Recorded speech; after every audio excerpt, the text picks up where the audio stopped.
Bally Sports, Arizona, the heart of the fan.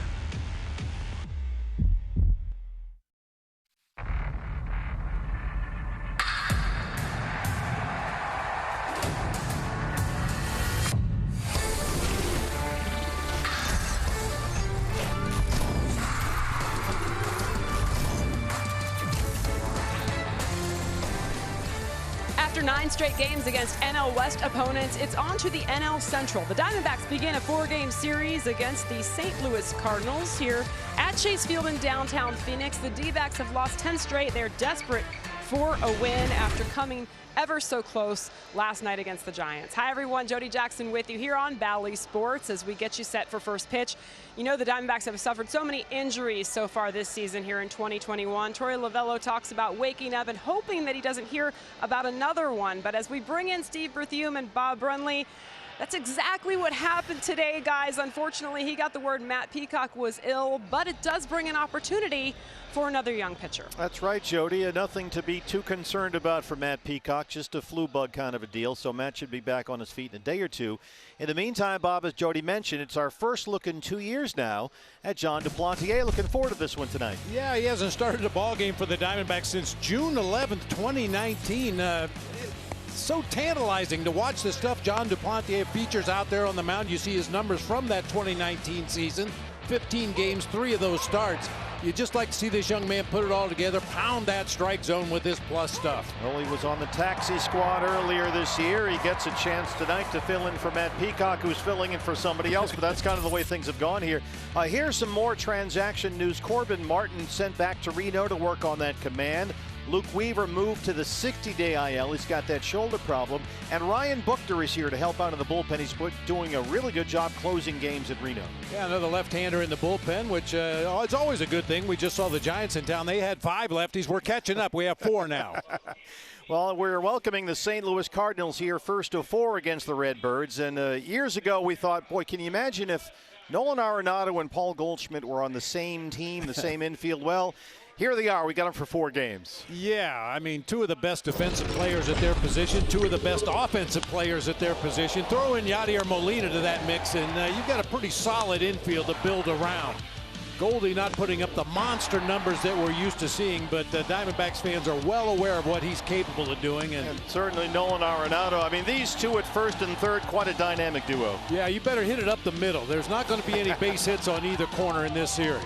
Well, they are rolling, tied for first of the National League Central coming in, despite the fact, and we've talked about this year, hey, the Diamondbacks aren't the only team with injury issues. These guys are a first-place team, and they're missing a lot of key components right here. Yeah, they're missing some arms in the pitching staff, and also Paul DeYoung, Harrison Bader, both guys were starting before the injuries. Tyler O'Neill just activated today. He is in the lineup tonight. And still missing some key bullpen pieces in Jordan Hicks and the lefty Andrew Miller. So we get a look at Jon Duplantier. And the Diamondbacks first of 4 against the Cardinals. Brentley Breakdown is next. D-backs baseball on Bally Sports is brought to you by Chaz Roberts Air Conditioning and Plumbing. Choose Chaz. By Gila River Hotels and Casinos. Put the power in your hands and get all the rewards with the card by Gila River Hotels and Casinos. By Alaska USA Federal Credit Union. Visit us at one of our 12 Valley locations or at alaskausa.org. By Nissan. Choose Nissan today for great offers on our most exciting lineup ever. Shop nissanusa.com. And by Taco Bell.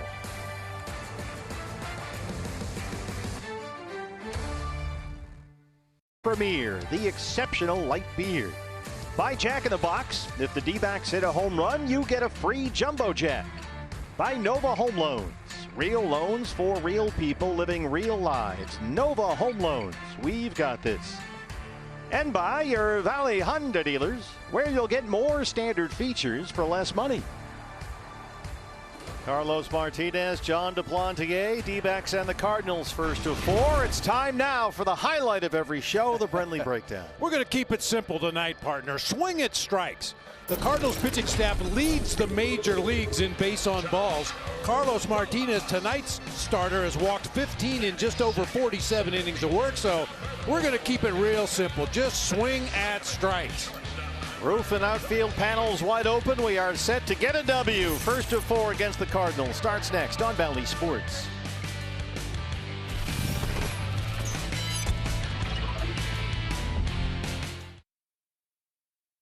And the St. Louis Cardinals on Bally Sports. Welcome to the broadcast. Steve Berthew, Bob Brenly along the way. It's the season debut for Jon Duplantier, recalled this week from Reno. And tonight a spot start for Matt Peacock, who was scratched late this afternoon with an illness. Jon Duplantier, an elite physical specimen out there on the mound. He has enormous hands, which allows him to get tremendous spin on his off-speed stuff. Tremendous backspin on that four-seam fastball. You saw his numbers there in Reno this year in 2 starts. Cardinals arrive tied with the Cubs atop the NL Central. Both 5 over 500. Valley Chevy Dealers has the St. Louis lineup. Second baseman Tommy Edman will lead it off, followed by center fielder Dylan Carson. Some guy named Paul Goldschmidt is playing first base for the Cardinals tonight. Nolan Arenado across the diamond at third. Yadier Molina and his mantle full of gold gloves behind the plate. Tyler O'Neill will be out in left field. Edmundo Sosa will be the shortstop. Justin Williams out in right field, and right-hander Carlos Martinez on the mound. A look around the diamond now at the D-back defense, brought to you by E.D. Marshall Jewelers. David Peralta in left, Ketel Marte out in center with Josh Reddick in right field. Third to first across the infield, we've got Eduardo Escobar, Nick Ahmed, Josh Rojas, and Pavin Smith, with Stephen Vogt doing the catching tonight for the big righty Jon Duplantier. Well, the switch hitting second baseman Tommy Edman, who's done a nice job in their leadoff spot, will lead it off. The D-backs and the Cardinals on Bally Sports settle in. 92 from Dupe, and there's strike 1. Edman 275 and 4 homers. He's coming off a 2-home run game yesterday against the White Sox. He's had a knack for doubles over the course of his career. They call him Tommy Two Bags, and they've switched that to Tommy Two Bombs.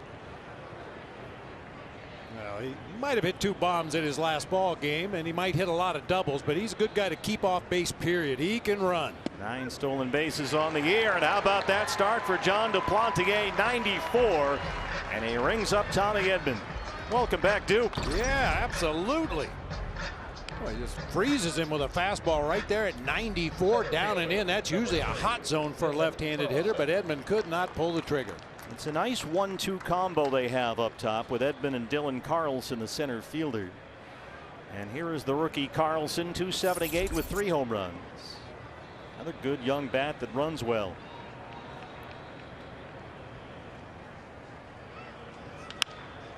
Swinging at the first pitch, a fastball lifted in the air left center. Peralta's there, and how about this start for Duke? 2 outs on 4 pitches. Here comes Goldie. First baseman, number 46.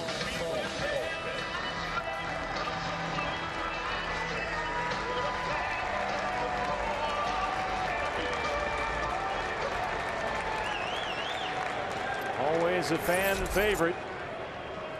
255 and 6 homers. Bit of a quiet start for Goldie in St. Louis this year. But it's a pretty formidable 1-2 punch when you see Goldie in the box and Arenado in the on-deck circle. That's going to give you nightmares.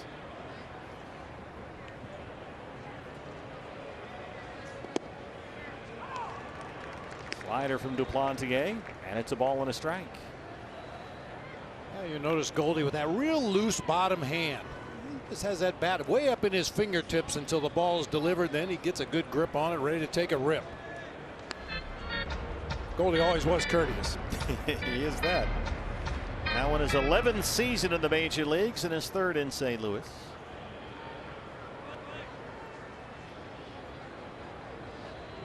Still haven't quite adjusted to the sight of him in different color red. Fouled away, 2-2. Goldie got off to a slow start. He hit 214 in April, but has really picked up the pace this month of 305 May so far. Jon Duplantier looking at a potential 1-2-3 first. That one gets behind the catcher Vogt.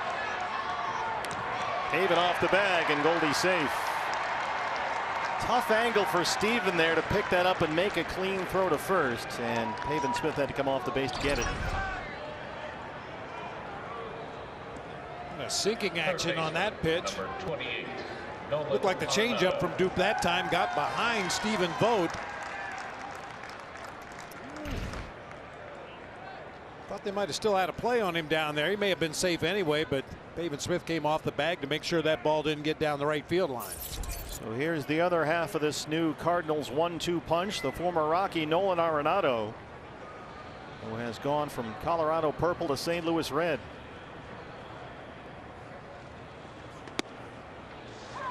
He looks the same to me. Doesn't he? He looks like he wants to charge the mound. Hurry up and throw it so I can swing at it. He's been swinging it pretty well. 10 home runs.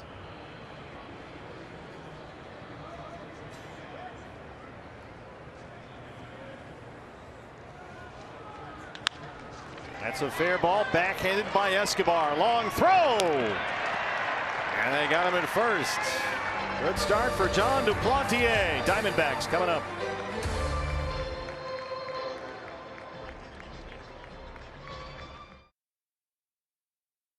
Steelers has the D-backs lineup tonight. Josh Rojas running up to home plate to lead it off for the Diamondbacks tonight. He'll be at second base. Ketel Marte out in center field. Eduardo Escobar with a nice play to end the top of the first at third base. David Peralta out in left field. Pavin Smith at first. Josh Reddick will be out in right field. Nick Ahmed swinging a hot bat lately. He'll be at shortstop with Stephen Vogt behind the plate for right-hander John Duplantier. And it's a right-hander out there for the Cardinals. Carlos Martinez, a two-time All-Star who struggled to start the year but is now unbeaten in his last 4 starts. Yeah, 8 starts on the season, a 3-4 record, an ERA just over 4. He'll move his fastball every which way. 4-seamers, cutters, sinkers, has a real good slider. Used to throw a lot of curveballs, doesn't throw it much anymore. Also has a straight changeup. Now we have time for a look around the diamond at the Cardinals defense, brought to us by E.D. Marshall Jewelers. Tyler O'Neill in left field, Dylan Carlson out in center, Justin Williams will be in right field. Nolan Arenado at third base, Edmundo Sosa at shortstop, Tommy Edman will be the second baseman, Goldie over at first base with Yadier Molina behind the plate tonight for right-hander Carlos Martinez. D-backs trying to snap a 10-game losing streak. First time they've lost 10 straight since 2010. And Josh Rojas leads it off at second base tonight.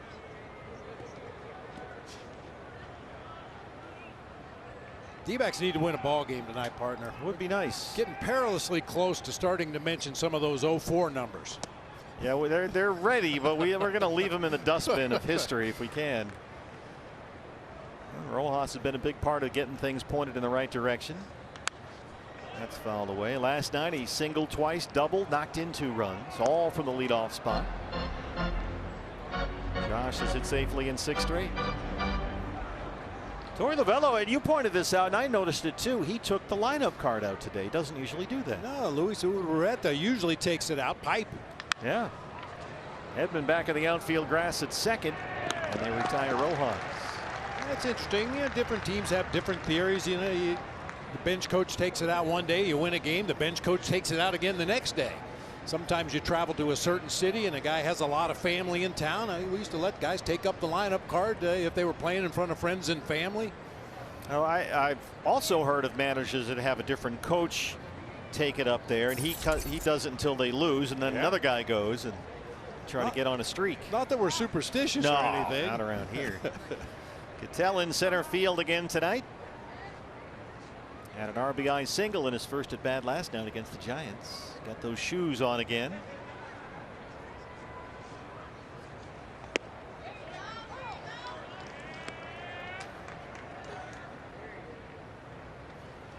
Going with the pink sleeve on the right arm. Last night he had blue on, I believe. I think the pink goes better with these shoes myself. There's the changeup for Martinez, and it's 0-2.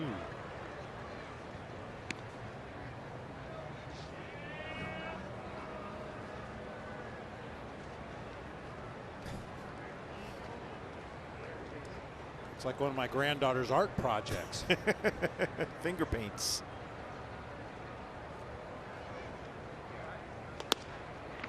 There's 95 for Martinez. He's got a very even mix of his 3 primary pitches, the 4-seam, the slider, and the cutter. He's gone to that cut fastball more this year at the expense of his changeup. Doesn't throw that quite as much. There's the slider for out number 2.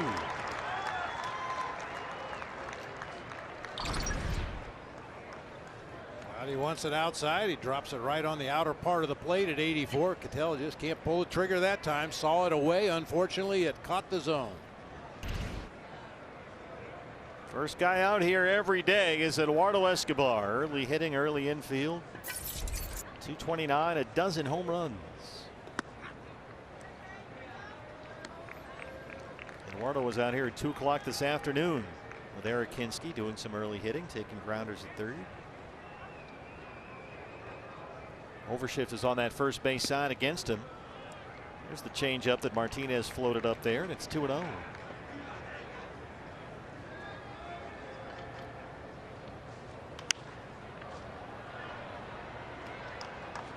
Eduardo's hit safely in 10 of his last 11. Had a base hit in the ball game last night.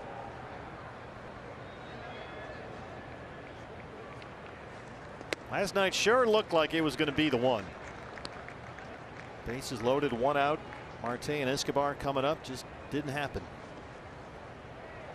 It's not easy to make noise against Tyler Rogers in that submarine delivery. I mean, Ketel Marte swung at strike 3 and it nearly hit him. Yeah. There's that cutter that Martinez is throwing a lot more this year. Full count, 3-2. There's a look at Sosa, Edman, Goldie all on that first base side.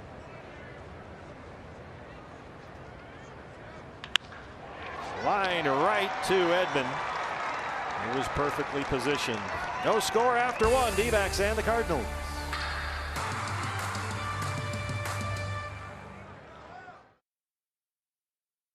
Around, rattle on, you guys. No score in the second inning. Don't forget to play along in our D-backs 50-50 charity raffle supported by the Arizona Lottery. And you can get your tickets right now. dbacks.com/5050 raffle. Jackpot's already over $2,500. And half that money can be yours. It goes to support our D-backs give back programs. You can get your tickets tonight up until the end of the 7th inning at dbacks.com/5050 raffle. John Duplantier, his first appearance in about 2 years. A good start for Dupe. Yadier Molina leads off the St. Louis second. Matt Peacock a late scratch this afternoon. Matt has an illness. He's fine. Nothing COVID related. Should be on his feet in a day or two. And there was a chance that John Duplantier may have pitched in that ball game last night, in fact. Had the Diamondbacks got 1 run across and say had to go to extra innings, there's a good chance Duplantier would have had to pitch last night out of the bullpen, which would have left them in a very difficult bind today. Yeah, you might have been starting this game tonight. I think I can give you 5 and 95. Merrill Kelly very solid again last night. Really good again last night. I mean, imagine you're Torey Lovello and you think, okay, we have Matt Peacock. We're at least good for tonight. Remember, you're working in 24-hour sections here, and then you find out, oh, Peacock's sick. He can't pitch tonight. Are you kidding me? He's filling in for somebody else who's already hurt.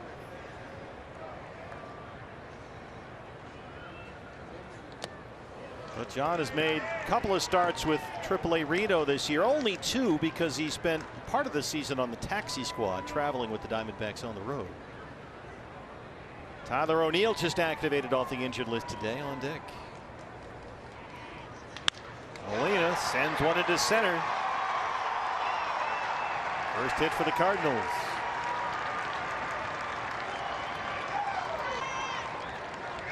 He's had a really good offensive season, Yadier Molina. He's hitting close to 290. Kind of cued that one off the end of the bat there toward the gap in left center field. But yeah, I think he's rejuvenated by his corner infielders too. You know, you got those 3 veterans at those 3 positions. They're all looking at each other there in the infield. I think Yadier Molina's feeling some pressure to hit like those guys do. He's got 7 homers. Tyler O'Neill can hit a home run or 2 and strike out a whole bunch. It's oftentimes one or the other. Activated from the injured list this afternoon. He's not played since May 16th. He's been out with a fractured middle finger on his left hand. I don't know how you hit like that. And he hits it pretty high and deep. Tyler O'Neill, first swing back off the injured list, and he crushes one out of here for a 2-run home run. He's got some big-time power, Tyler O'Neill. And just took one off the scoreboard in center. Hit just below his picture out there on the big board. A high fastball at 92, and O'Neill just absolutely crushes it. The only question was, where was it going to land? It hit just below his picture on the big board. Right there. Early lead for the Cardinals here is Edmundo Sosa. He's been seeing a lot of time at shortstop lately and playing very well. Paul DeJong is on the injured list. Escobar has to hurry here. And that's the first out in the second. It didn't take Tyler O'Neill long to get back in the swing of things, even with a broken finger. Well, the thing about Tyler O'Neill is he is a serious WW. Oh, yes. He will not walk. 107 plate appearances before tonight. He'd only walked 3 times. Well, here's a young man, Justin Williams, who was once a Diamondbacks second-round draft pick out of high school in Louisiana. That was back in 2013. He played a total of only 4 major league games prior to this year. Figured to be a 4th outfielder type coming out of spring training, but he's had to play a lot more lately with so many injured Cardinal outfielders. Was in the lower levels of the D-backs minor league system. Was traded to Tampa Bay after the 2014 season in the deal for Jeremy Hellickson. And he grounds out for out number 2 in the second. Don't forget this weekend, D-backs tribal jersey giveaway. First 10,000 fans to the games on Saturday and Sunday. Well, get this, it's our D-backs tribal jersey courtesy of Gila River Hotels and Casinos. Get your tickets at dbacks.com. 2 outs for the pitcher now, Carlos Martinez.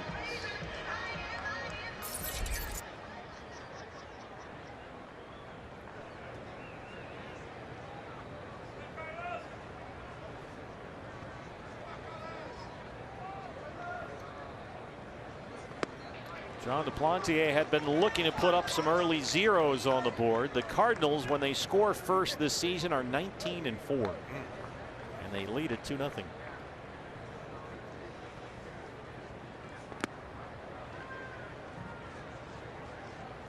Martinez up there acting like a hitter. He's got the elbow guard on the left arm. Put on a good show.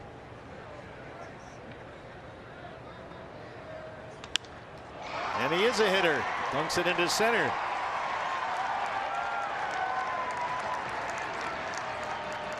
Just his second hit this year.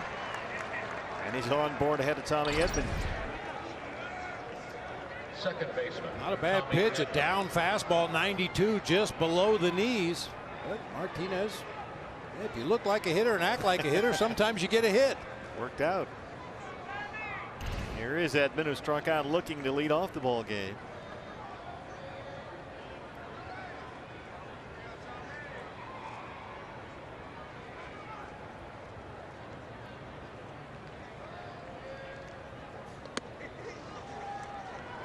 Edman leads all major league switch hitters in hits, coming off that 2-homer game against the White Sox yesterday in Chicago.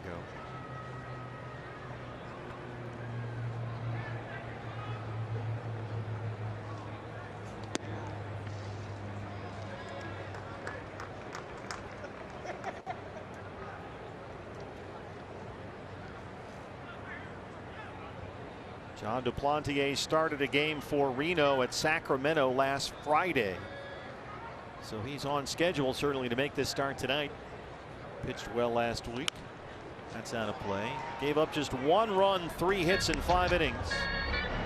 Walked 3, struck out 3, duped, threw 78 pitches in that appearance. So they feel like he's fully stretched out.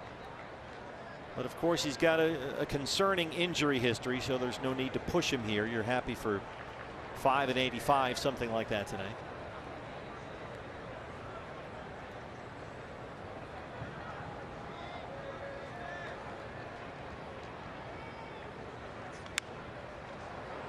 Out of play, and it's 2-2. A little surprised the Diamondbacks are even holding Carlos Martinez on at first base with a left-handed hitter at the plate. Now, Tommy Edman is not a dead pull hitter, but Martinez is not going to go anywhere. Pavin could play behind him and then back off as the pitch is being delivered and cover more of that hole on the right side.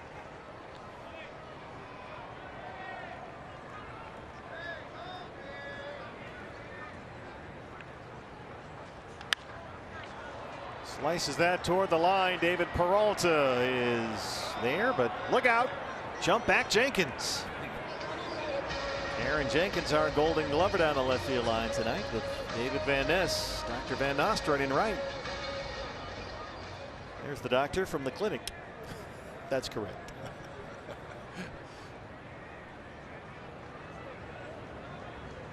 The doctor is in. Still 2-2 on Tommy Edman. Punches one through the infield the other way. Fourth St. Louis hit in this inning. And now a chance for Dylan Carlson. Edman really let that one get deep. A breaking ball that was up and out over the plate. He waited and waited and waited and finally just flicks it through the left side of the infield for a base hit.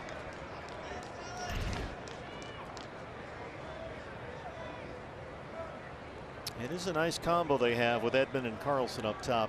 It's worked out pretty well for them. Carlson, only 22 years old, former first rounder out of Elk Grove, California.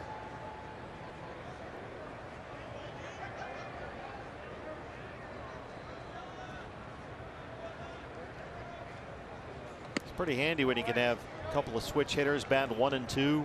Both guys run really well.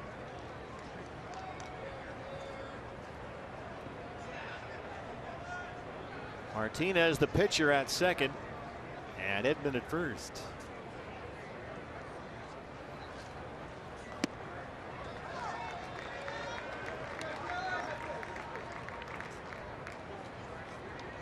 John Duplantier just needs to get out of this inning.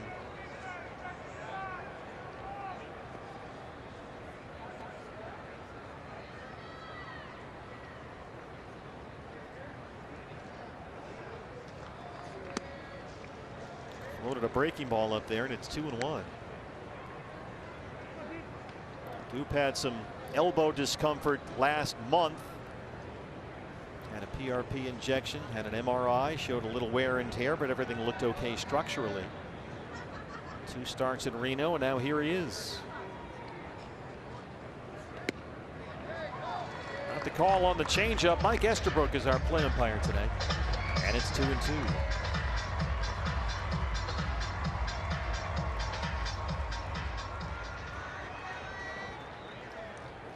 Goldie on deck. He's not anchored against that backstop wall like he used to when he played for the Diamondbacks. Had to move the statue. Just badly with a fastball, and now it's full. You don't want to load him up ahead of Paul Goldschmidt. Not in this ballpark, or in any ballpark for that matter.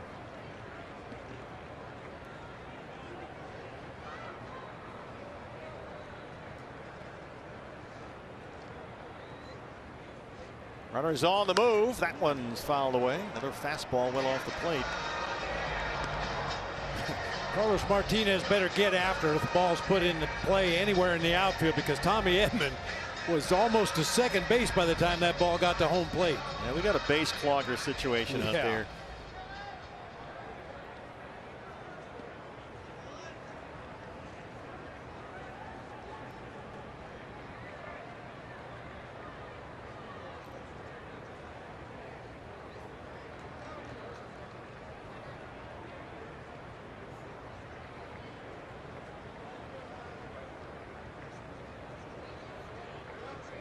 Again on 3-2.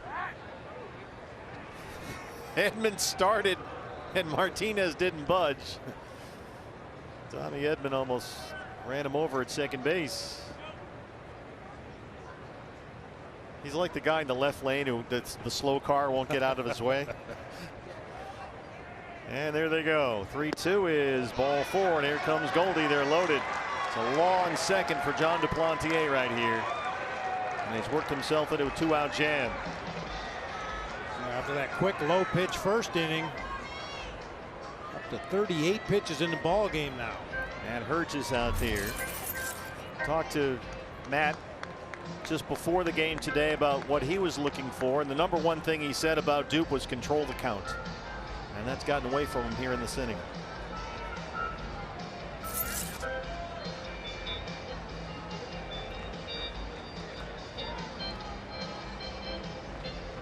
Here comes Mike Estabrook to join the party.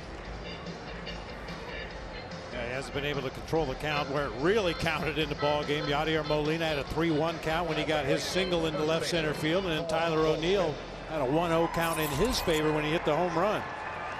He's been behind in the count too much. 3 straight have reached with 2 outs after the O'Neill homer, and they're loaded for Goldie.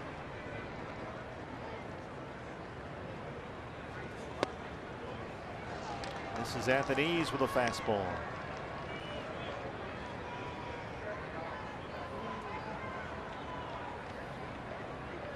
Martinez the pitcher at third, Edman at second, and Carlson at first.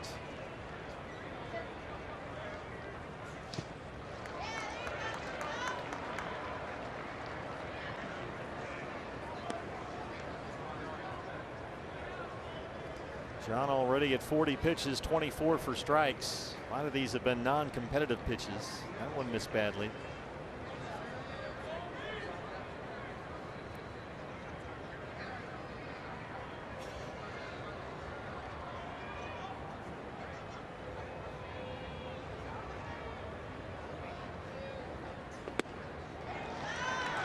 It's 3-0.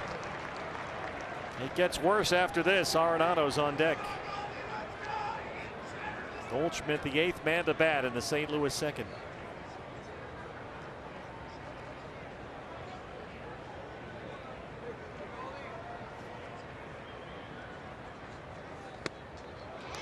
And he's walked in a run, make it 3-0 Cardinals, and now it's Arenado. Back-to-back 2-out singles followed by back-to-back 2-out walks.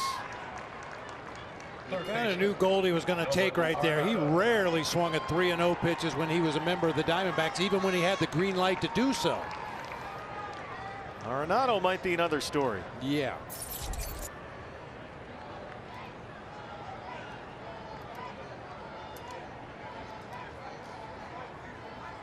They've sent 9 to the plate in this inning. 3 have scored so far.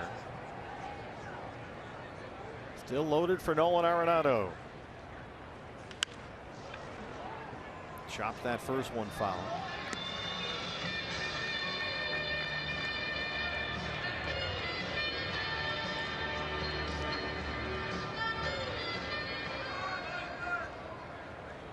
Then when the opposing pitcher gets on base, you hope he has to score from first base on a triple or something like that to try to exhaust him a little bit. Carlos Martinez had it pretty easy after his base hit. Jogged in from third. That hit Edman standing in foul ground, which is why he's standing in foul ground. Point of rule right there. If you're taking your lead off third base in foul territory and get struck by a batted ball, it's just a foul ball. If you're in fair territory, the runner's out. So it's 0-2 on Arenado.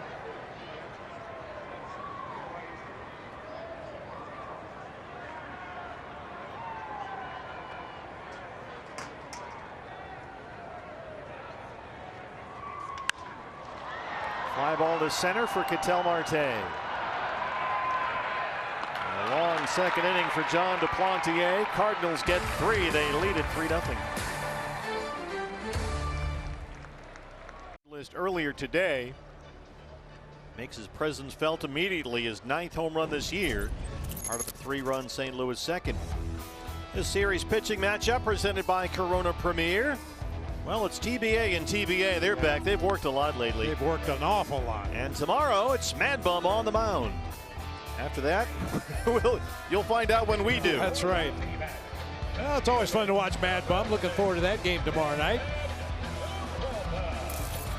Well, the comeback begins now. David Peralta leads off the second against Carlos Martinez, who worked a 1-2-3 first.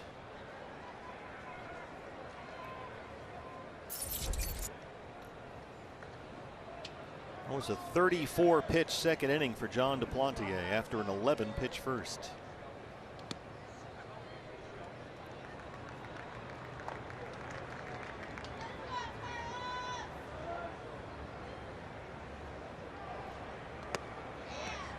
Carlos Martinez earlier this month got wins over the Pirates and the Rockies and then had to go on the injured list.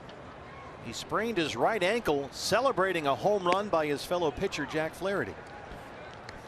Yeah, well, it was Flaherty's first ever home run, and Martinez said he twisted his ankle on the steps of the dugout, pitched through it, and then made it worse, so had to be shut down for about a week. He just got back in last Friday. Pitched well against the Cubs at Busch Stadium. But before hurting the ankle, had turned in his best outing of the year, 8 scoreless at Pittsburgh. That was back on May the 2nd. I've never been a big fan of excessive celebrations. Guys get hurt. Yeah. Who was the guy that jumped on home plate and blew out his? I was just thinking of that. That was Angel a while guy? ago. Yeah, a long time ago. But you know, you see these dog piles on the field. They're chasing guys around, jerking their shirt off and throwing water at them.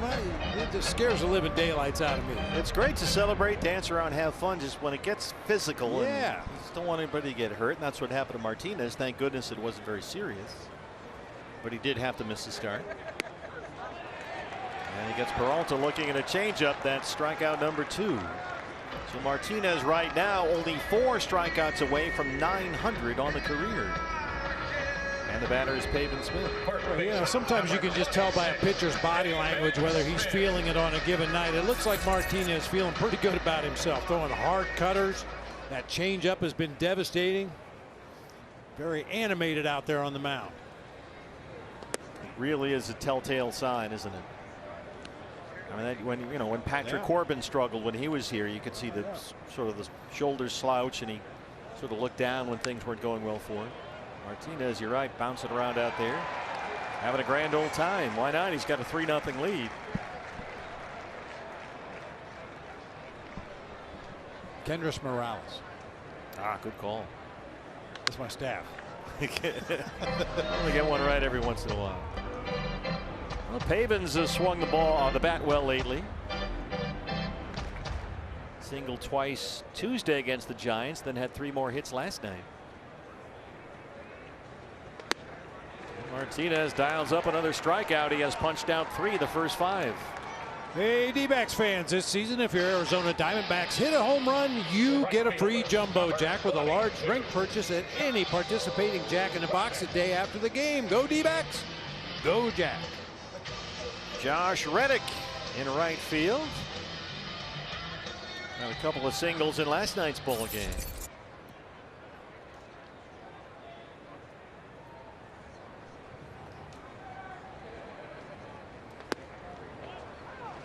.25 pitches in the game for Martinez. 10 of them have been cutters. Feeling.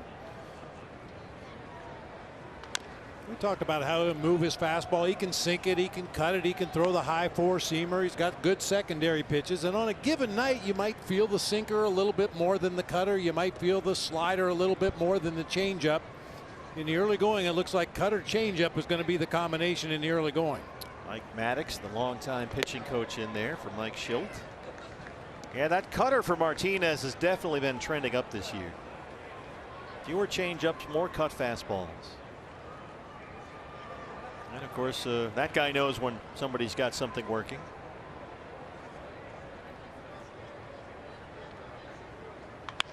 Reddick yanks one foul down the line. Yeah, he only threw 3 cutters the entire ball game against the Cubs his last time out on Friday.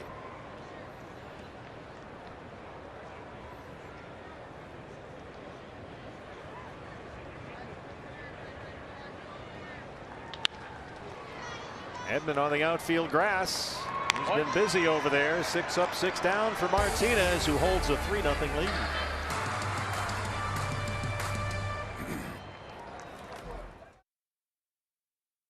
Cardinals third. He started the second, and it did not go well for John Duplantier, our nationwide vision eye on the game. Long home run off the scoreboard by Tyler O'Neill, just off the injured list. Even the pitcher Carlos Martinez got involved in the act. Tommy Edmonds with an opposite field grounder. Goldie draws a bases loaded walk. Yeah, after the O'Neill homer, Duke got 2 outs, and then it went single, walk, all with 2 down. Walked in a run, made it 3-0. They send 9 men to the plate, so Molina, who started off the second, leads off the third. Yachty back with St. Louis for his 18th major league season. He missed 2 weeks earlier this month, had a strained tendon in his right foot, and has nearly doubled his home run total from last year already. This is a short fly, left field. Peralta calls off Nick Ahmed. That's out number 1. Tyler O'Neill coming up now, his 9th, just off the injured list earlier today, and he wasted no time. StatCast powered by Google Cloud. What happened to the theory about guys coming off the injured list are not quite on time? He was all kinds of on time there. 110 miles an hour off the bat, estimated 416 feet. 416? Come on, it hit the scoreboard above the 413 mark. Yeah, that. I think because it goes straight down after that, that kind of jacks up the distance a little bit. He's got a lot of power. This guy lifts a lot of weights, does a lot of push-ups. Well, who doesn't? Exactly, right? Look at him. Get in line. Popeye. Well, he's had a lively bat at times over his first couple of years with the Cardinals. Somewhat of a disappointing offensive season last year. OPS dropped by about 100 points. But he did win his first ever Gold Glove. Didn't go, says Jeff Nelson. You know, there's a reason O'Neill looks the way he does. His dad is a former Mr. Canada. Won the national bodybuilding title back in 1975. And what do they say? The nut doesn't fall far from the tree. Guy's lifting trees. Woo. Yeah, Tyler O'Neill is from Maple Ridge, British Columbia, Canada. Was a 3rd round pick by Seattle. Passed up on a commit to Oregon State to sign with the Mariners. Put up some big home run and RBI numbers in the minor leagues. Cardinals got in a deal for pitcher Marco Gonzalez midway through the 2017 season.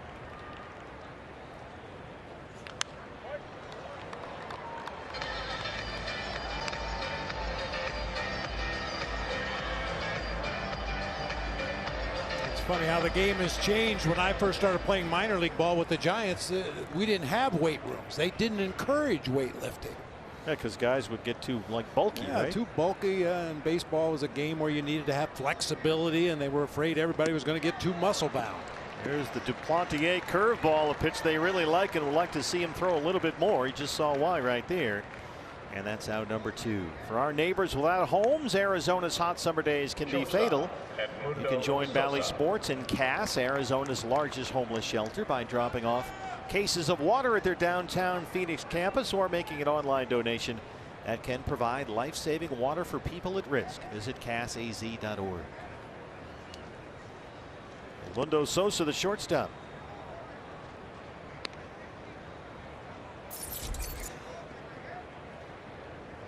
Sosa in there for the injured Paul DeYoung, their power hitting shortstop.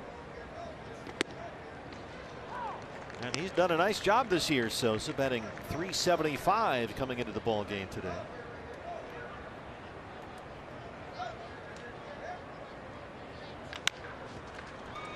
comes Rojas. Nice bounce back third for John Duplantier, but he trails at 3-0.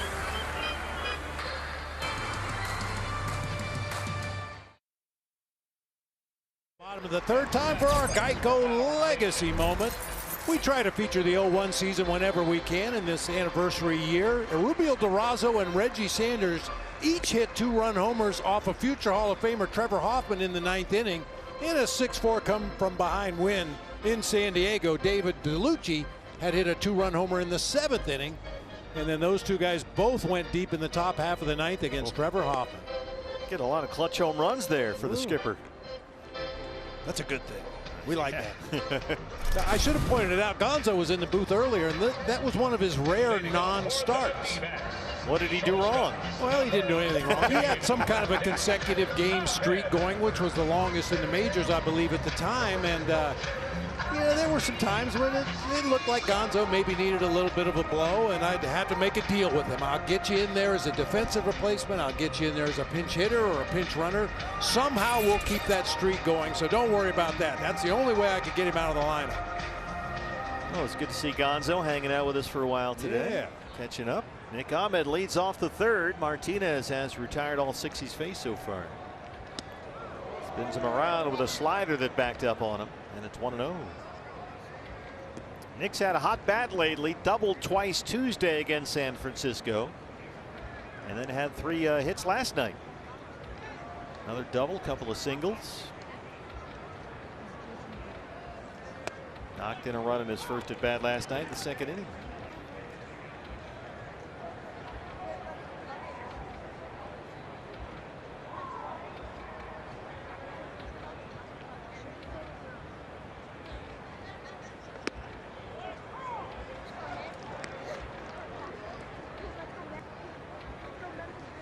Carlos Martinez, twice an All-Star with the Cardinals. You see him telling Yadi what he wants to throw here. Just bring it. Yadi didn't even put down a sign.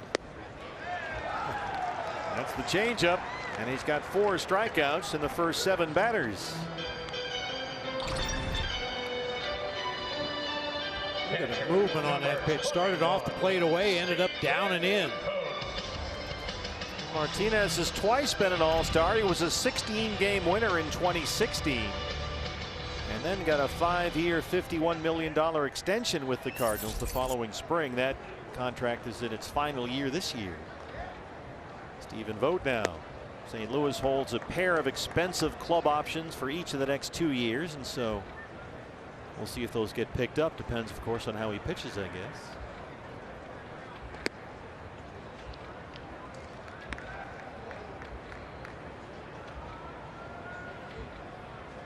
Overshift on against the left-hand batter.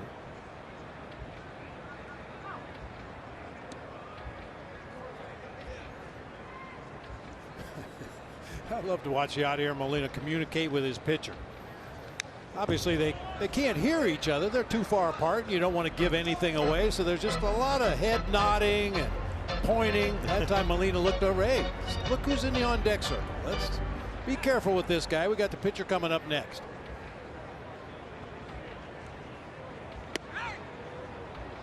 Oh, Martinez thought he had it. A slider was pretty far off the plate, certainly far enough for Mike Estabrook.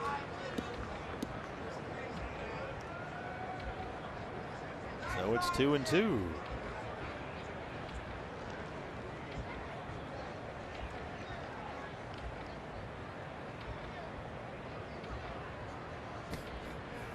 One of those. Same pitch.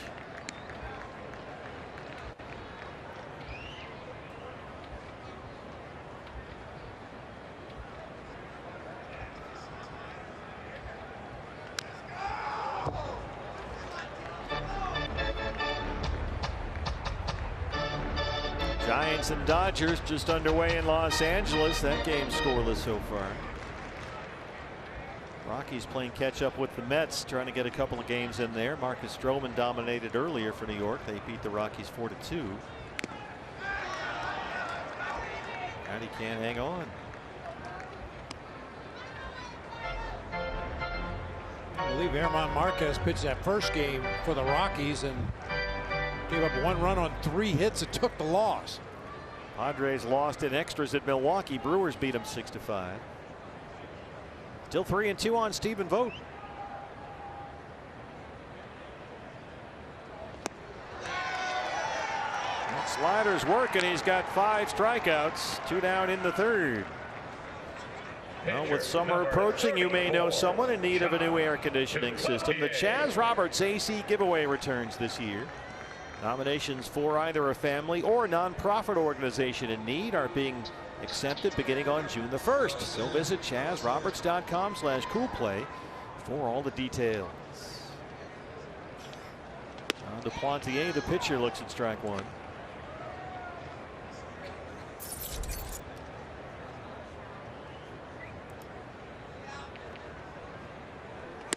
Martinez right now sitting on 899 career strikeouts.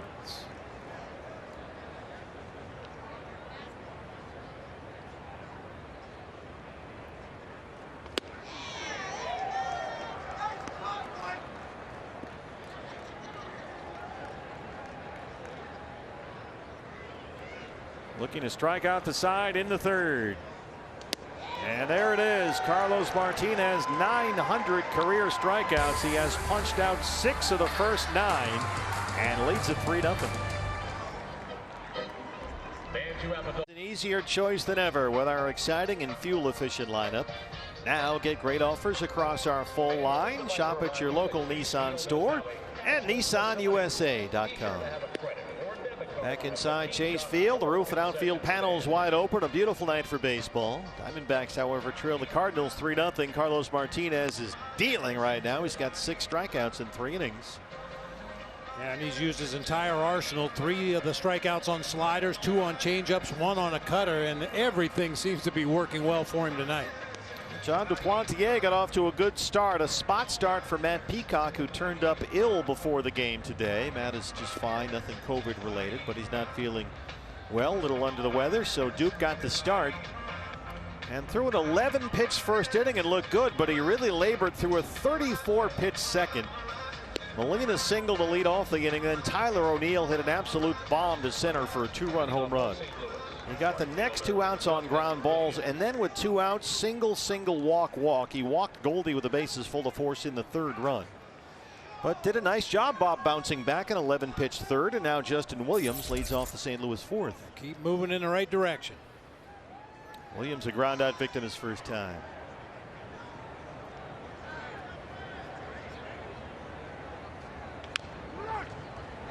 Chops this one up the line. That's a fair ball. Pavin picks it up, and it's a quick out for Duke.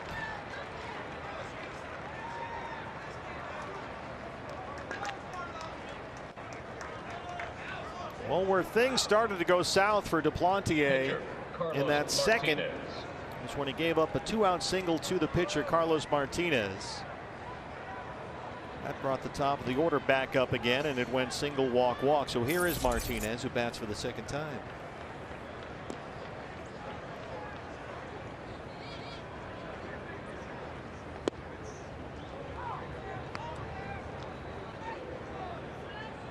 Duplantier has set down all 5 he's faced since that bases loaded walk to Goldie in a second.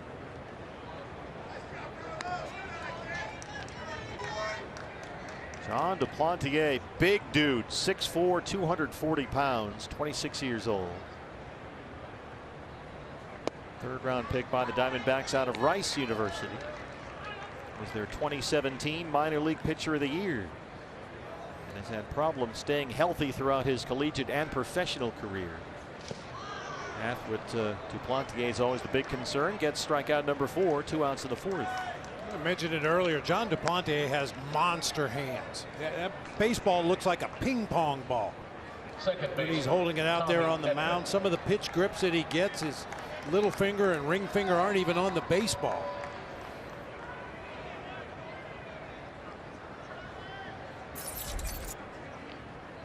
Tommy Edman has struck out and singled.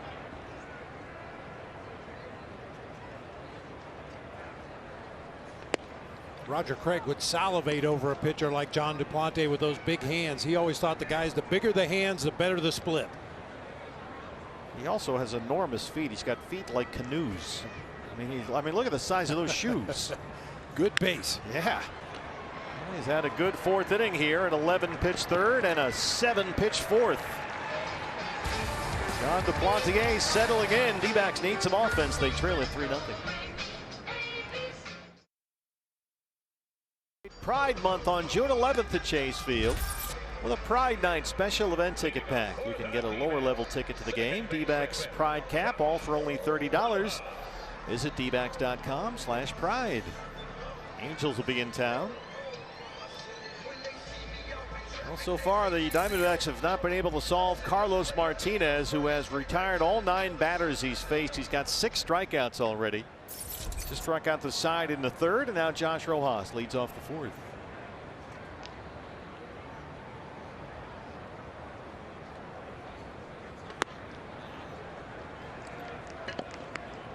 Rojas has it safely in 6 straight games.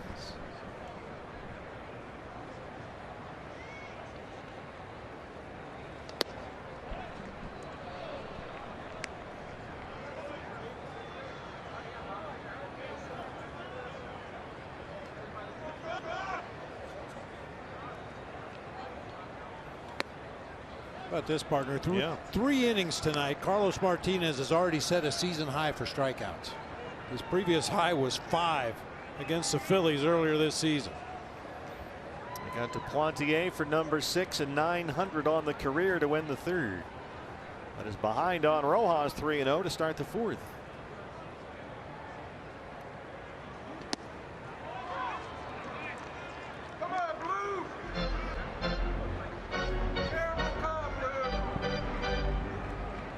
On deck, then it's Eduardo Escobar.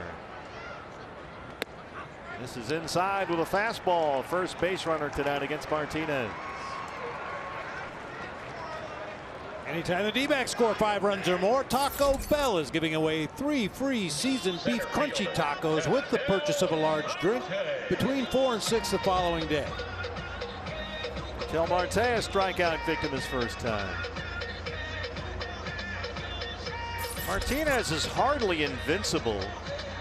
He made only 5 starts and pitched 20 innings all of last season when he dealt with an oblique problem.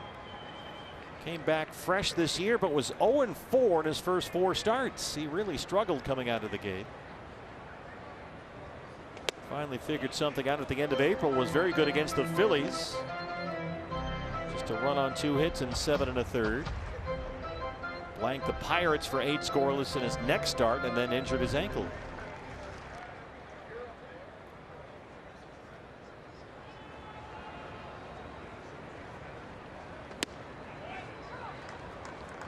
Just got back to the rotation last week. Went 6 innings against the Cubs at Busch Stadium.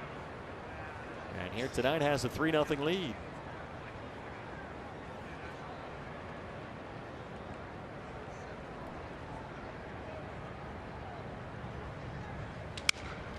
Tell broken bat bouncer to second. No chance to get Rojas, and they settle for 1.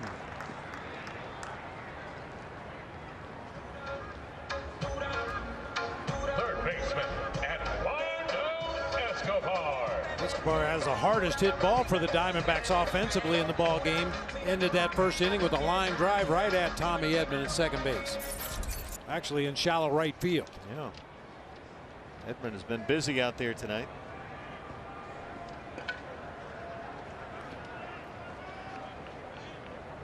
One out, Rojas at second.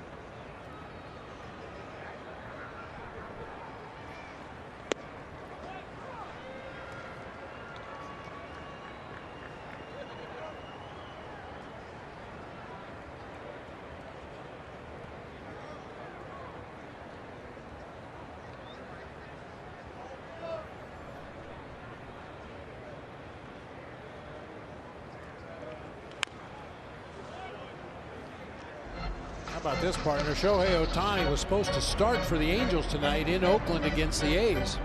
The bus got stuck in traffic on the Bay Bridge. He went back to the team hotel, jumped on the BART to get over to the East Bay, but he's a very strict, regimented guy, and he likes to start his pregame routine at 4 o'clock, and he didn't make it to the ballpark. Got stuck on BART? Yeah, and so they ended up, I forget who else they started for him.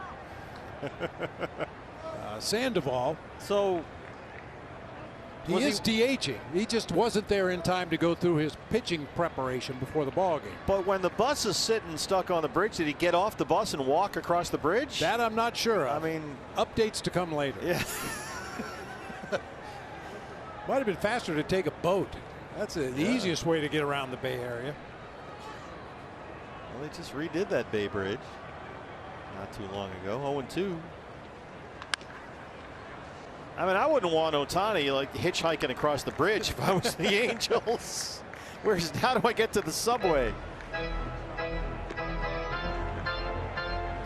Yeah, it doesn't say. The story just says Ohtani returned to the hotel and wound up on the BART. and fell further behind schedule. So I'm not quite sure how he got back to the hotel. Guys are like that. Goldie was like that when he was here. Everything had to be done at a certain time over the course of the afternoon before the game. Really likes that cutter. Just missed with it there. He's not getting these borderline calls from Mike Estabrook. And these are calls that could have gone either way, obviously, but he seemed to want all of them, as most pitchers do.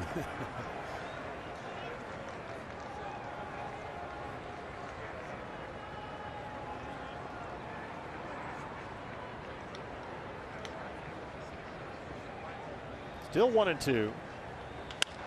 Eduardo punches it to third. Arenado. Did he get the tag on Laz Diaz? Yes, he did.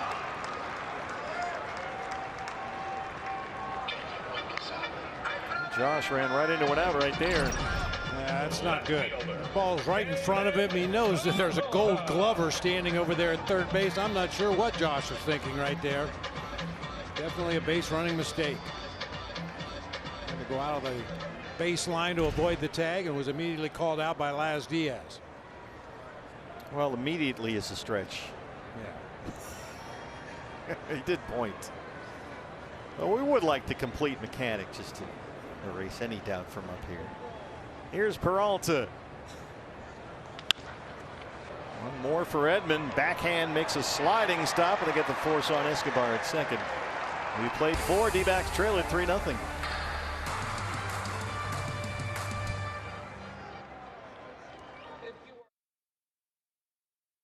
Have the lead. John Duplantier at 63 pitches right now. And Torey Lovullo speaking about his rotation. We all know it's been very day to day, 24 hours at a time. One thing we do know, Madison Bumgarner will be getting the start tomorrow. After that, not sure. Matt Peacock hopefully will be feeling well very soon.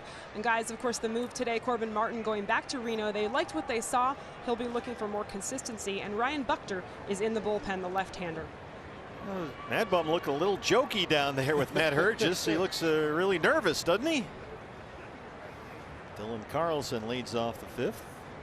Good to have Ryan Buchter here in the bullpen. He's been doing a great job closing games for the AAA Reno Aces. Veteran left-hander.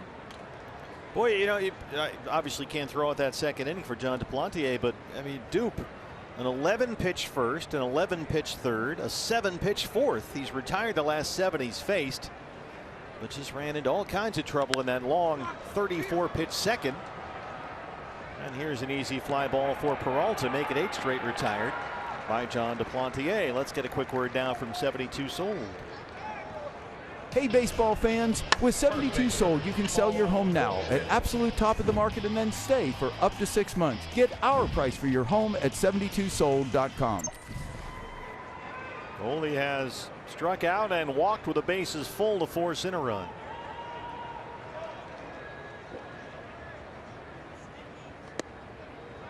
That's the curveball. Matt Hergis was telling us they really like John Duplantier's curveball and have sort of been on him a little bit to throw it more often. I really like that pitch for Dupe.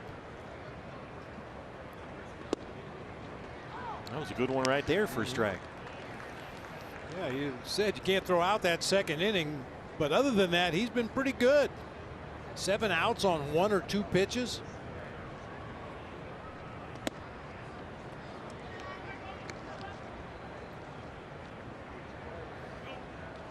Yeah, the slider they feel like for John is sort of cutterish right now. It doesn't quite have that sweep to it, but the curveball's come along well.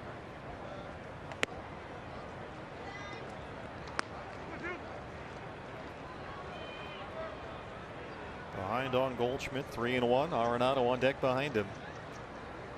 Pretty good 3-4 combo in your lineup. I remember when we used to get excited when Goldie had a 3-1 count. That's in there for a strike. Well, we got excited when Goldie did a lot of things around here. He was a lot of fun to watch. 3-2, here it is. That was pitch number 71 for Duplantier. Now remember, John, when he started last Friday for Reno at Sacramento, threw 78 pitches in 5 innings. He's on a very similar pace here tonight. They think he could go somewhere like 585. Don't want to stretch him out too far given his injury history. Another one fouled away. But he is fully stretched out, so there's no need to get super nitpicky about the pitch count.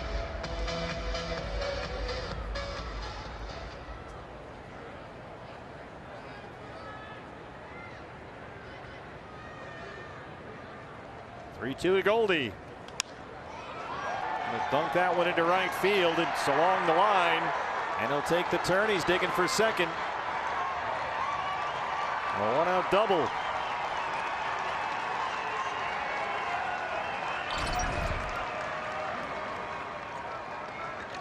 '92 inner third of the plate. Kind of an inside-out swing by Goldie. Sounded like he got it down near the hands a little bit, but finds a corner out there in right field. Nice play by Reddick, just a little bit too late at second base.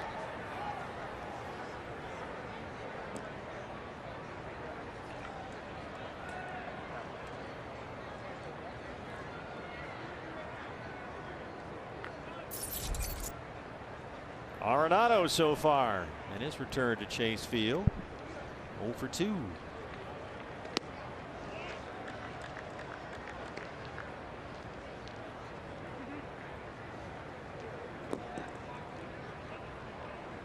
Arenado was etched into that Denver landscape like one of the Rocky Mountains, but now under the arch in St. Louis.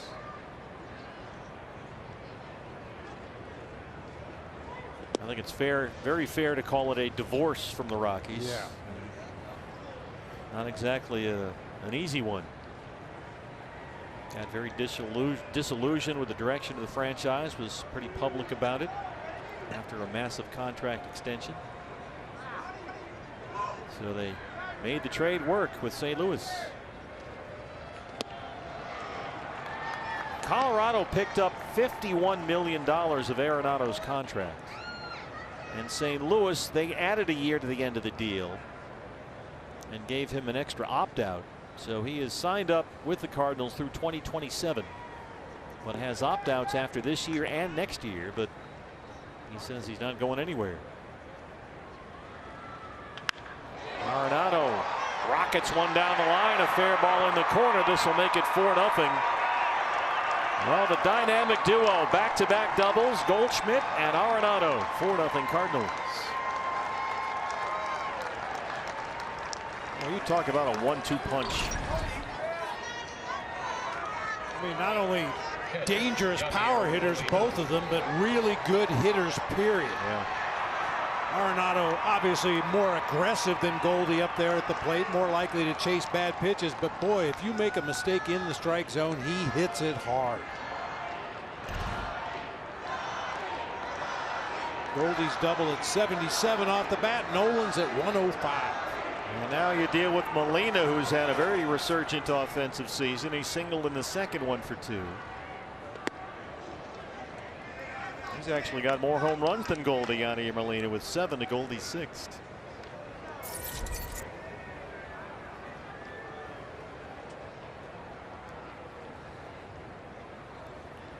Yadier Molina, 38 years old, he'll be 39 in July, and is still getting it done at a very high level.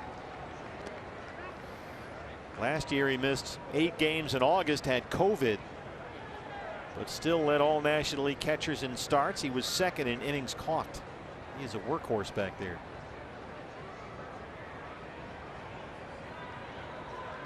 Pitch number 80 from John Duplantier right there. It's belted to short. Ahmed knocks it down, and Molina's aboard.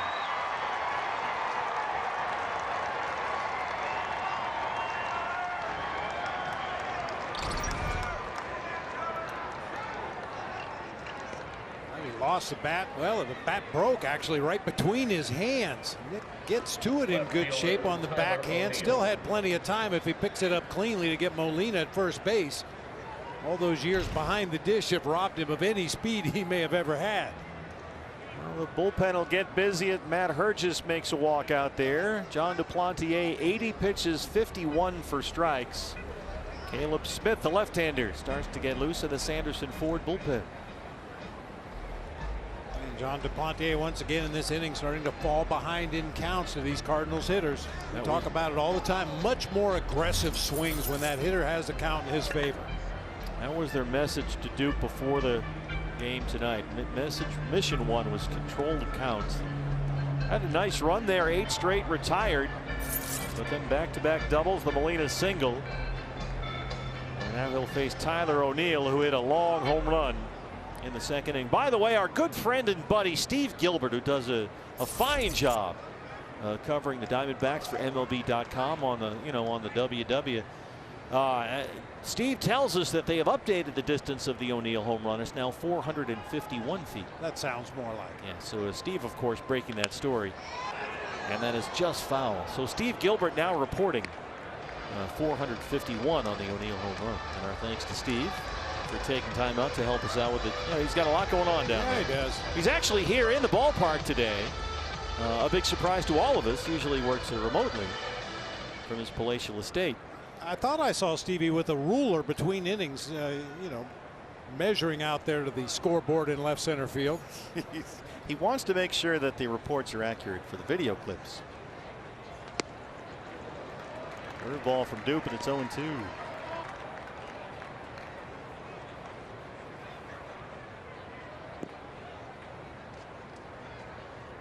So I told him if you come into the booth, it's the rules, the gloves come off.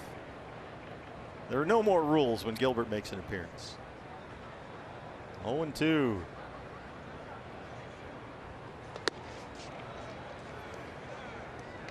Tyler O'Neill has a death grip on that bat in that right-handed batter's box. He actually uses like a golfer's interlocking grip.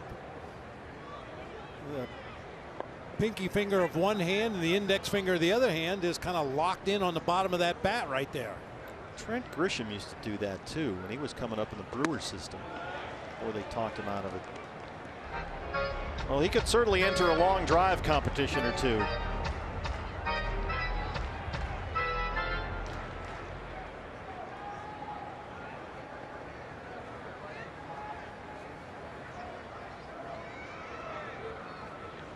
Two balls and 2 strikes. Another good curveball from John, and he gets his second out in the 5th.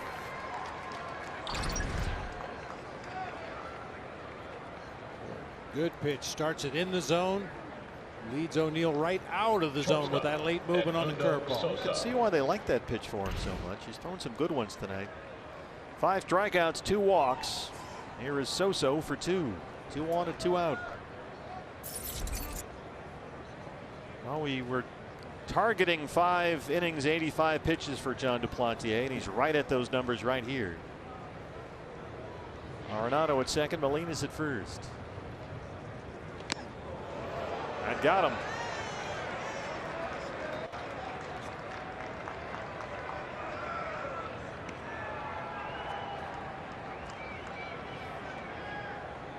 And that will be it. Caleb Smith is on his way in.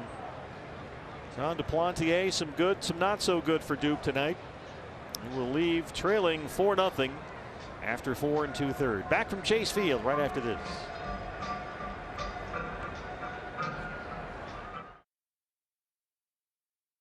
Debut, but certainly a lot to like for Duke. However, he trails at 4-0, leaves the bases full.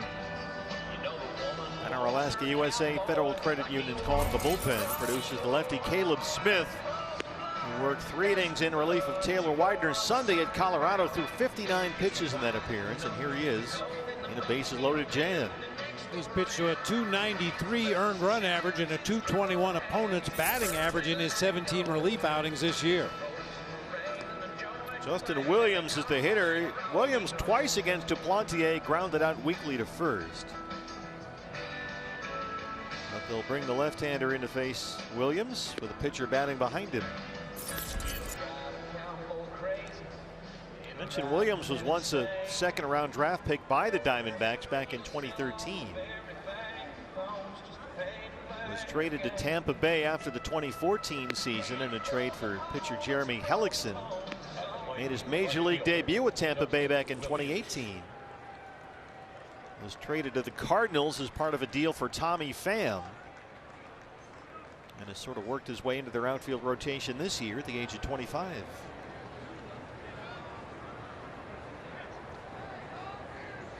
So bases full of St. Louis Cardinals, 2 outs. A run is already in the 5th.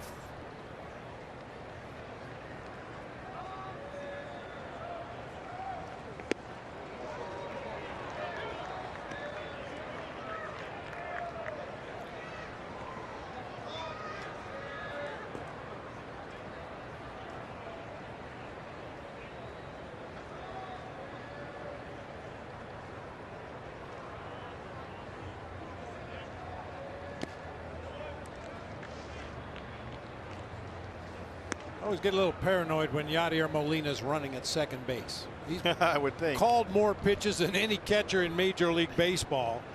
Peering in at Stephen Vogt's signs, can probably very quickly break him down if he wants to.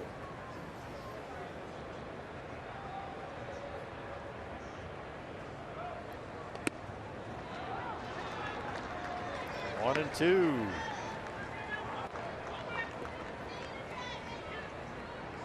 Could have Nick Ahmed just stand right in front of him. Just distract him. That's what you do. Hey, Yachty. I've been carrying on a conversation out there. Yachty's not even looking in at the signs most of the time.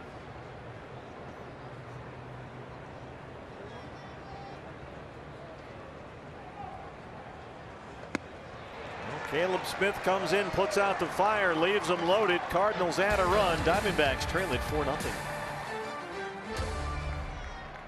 Right-hander Carlos Martinez unbeaten in his previous 4 starts, and he has been on form tonight. Our Nationwide Vision eye on the game. That his body language will tell you he's feeling pretty good about his stuff tonight. Everything's been working. Command has been pretty good. Only 1 walk. We mentioned that in the breakdown today. Make him throw strikes. Unfortunately, Martinez has been throwing a lot of strikes. 1 walk, 6 strikeouts. He has not given up a base hit. As Pavin Smith leads off the Diamondbacks' 5th inning. That 6th strikeout was number 900 on the career for Carlos Martinez. And he's holding a 4-0 lead. Pavin Smith, Josh Reddick, Nick Ahmed due up. 5, 6, and 7 in the bottom of the 5th.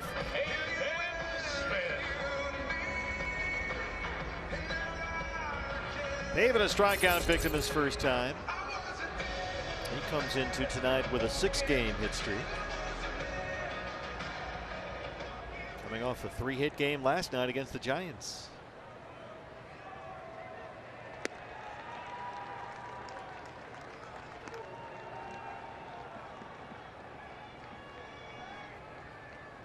"60 pitches for Martinez, 39 for strikes, and it's 1-1.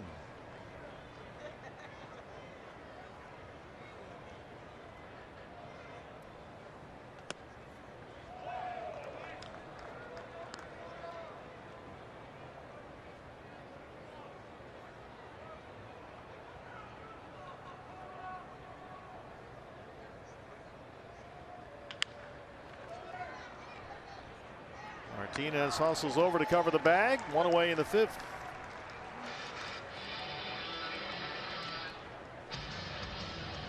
Right fielder,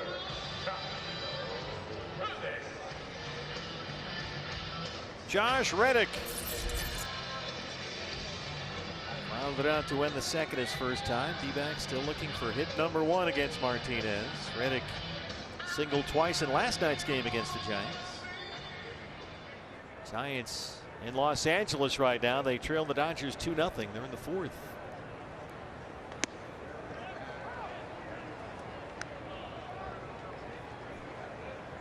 Padres dropped a game at Milwaukee today. They went to extras, and the Brewers won 6-5.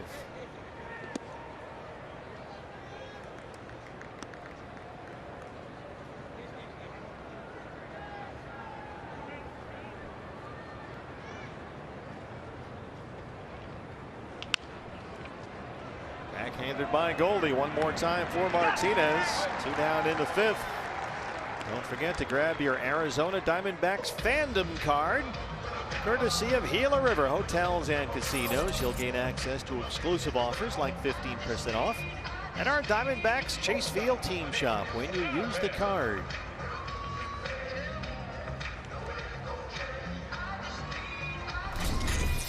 Nick Ahmed now, bases empty, 2 down.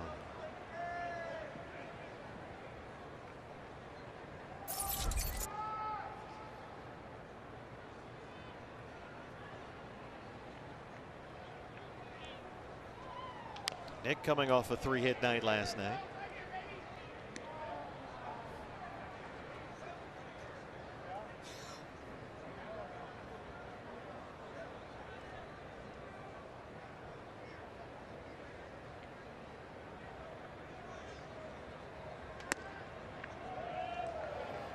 D-backs have yet to get a ball out of the infield against Martinez in this ball game. I mentioned it before, the hardest hit ball was Eduardo Escobar's line drive to Tommy Edman. He was playing shallow right field, so we'll call that a hit to the outfield. I need to, the way Martinez is going here. Sinker's a strike, and it's 1-2. Diamondbacks have had only 2 base runners. Rojas will walk to lead off the 4th. Escobar got aboard on a fielder's choice. And that has been it. Mouthing to Yachty when he wants to throw here.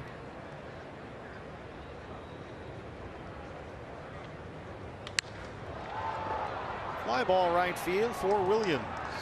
And Carlos Martinez has not given up a hit through 5 and leads it 4-0.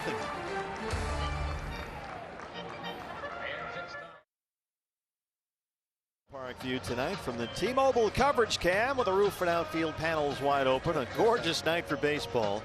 1st of 4 against the Cardinals. A little ballpark steak. Nothing like it. I think we're going to need a napkin on the left there. The Rattlers are here. Oh, that's a nice 2 right there. Wow.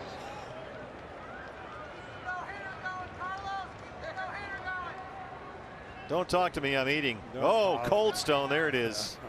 That's a winner. Carlos Martinez, the pitcher, will lead off the 6th against Caleb Smith.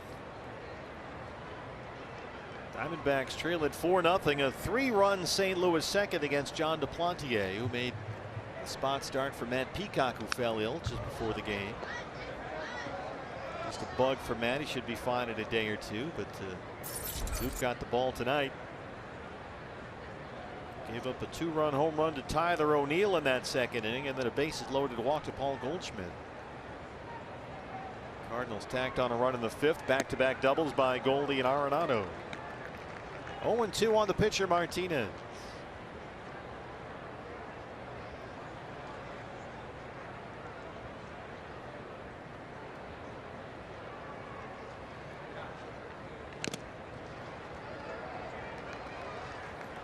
Martinez had to get over and cover first base twice in that bottom half of the 5th inning. I was hoping if Nick Ahmed made an out, it would be another ground ball to the right side, make Martinez run over there 3 times in the inning, and then lead off in the top of the 6th. Wear him out that way.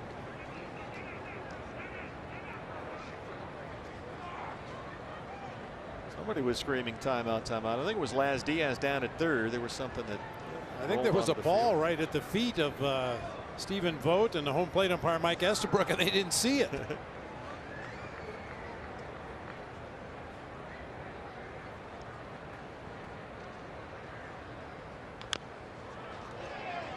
Well, Martinez had a single and scored a run in that 3-run St. Louis second. Just his 2nd hit this year.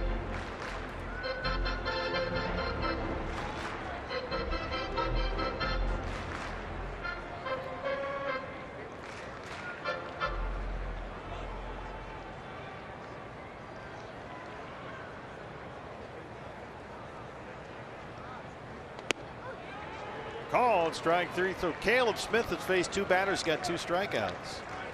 1 down in the 6th. Don't forget, fans, D-backs tickets on sale now. Got some big weekend matchups coming up this year. Weekend series against the Dodgers, the Giants, and the Cubs. Get your tickets right now, dbacks.com. No restrictions down here at the ballpark.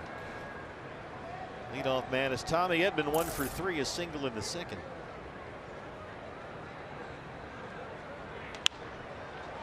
Chops at the first pitch, pops it up to Pavin Smith at first.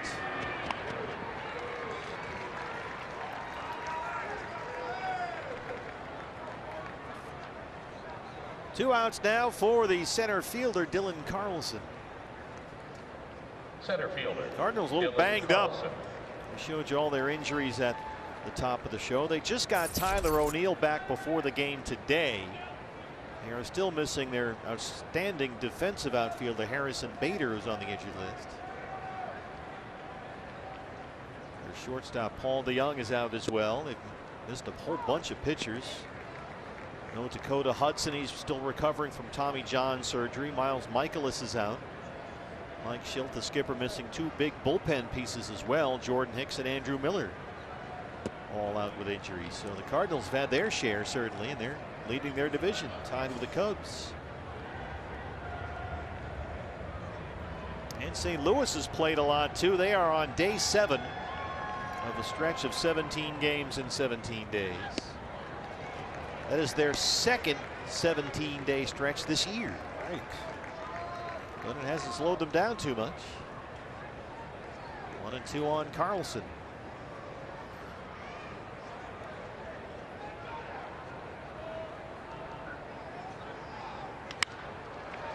Punches this toward the right field corner. Reddick is there. Caleb Smith 4 up, 4 down. D-backs trail it 4-0.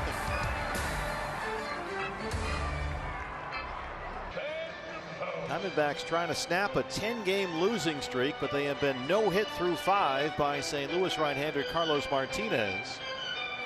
And Stephen Vogt, the number 8 hitter, leads off the Diamondbacks 6th. Just the 4th time in franchise history Diamondbacks have dropped 10 straight games. First time it's happened since 2010.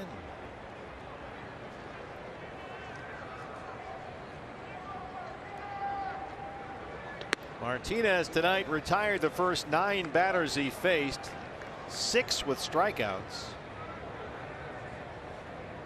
No hits, 1 walk, 6 punch-outs so far. Stephen Vogt sent this one out to O'Neill, and that's out number 1 in the 6th. Pitcher spot now, and Caleb Smith will bat. Pitcher, Caleb Smith.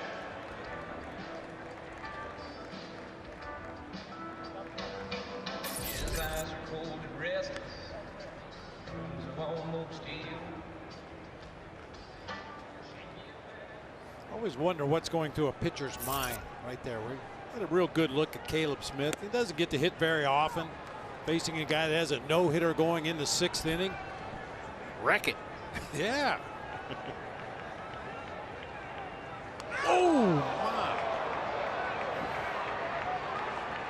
That's his left arm, Yeah, too. I was just thinking that. He's a left-hand thrower, right-hand batter, and he got it right in the moneymaker right there. It's the 8th hit batter this season already for Carlos Martinez. Obviously no intent here whatsoever, but 93 in the back of that upper arm. There's a good look by our crew. Ouch. Right on the snake. Rattle on. Martinez has now walked 1 and hit a batter with those 6 strikeouts. It's a 1-out base runner for Josh Rojas. Josh has the walk. That was back in the 4th, his last time up.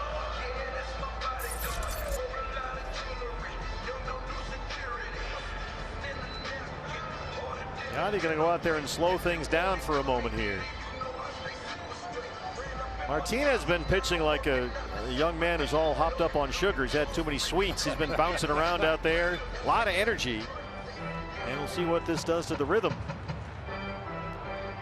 He's trying to sort of refocus, it looks like, out there. Well, he's doing the first game of a 4-game series in Arizona. He knows he's got 3 days off after tonight in the Valley of the Sun. He'll probably be out by the pool.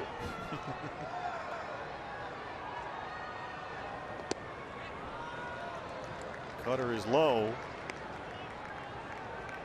Rojas with a 6-game hit streak going.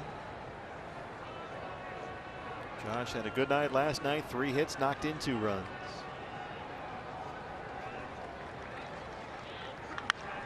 Just foul behind Robbie Hammock at first, and there is David Van Ness to clean that one up.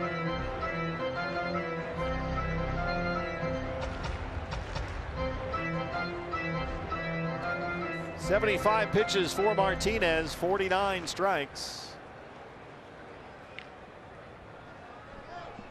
been in control from the get-go. Line to third. Arenado is there, and Smith is doubled off. 6 no-hit innings for Carlos Martinez. Diamondbacks trail it 4-0.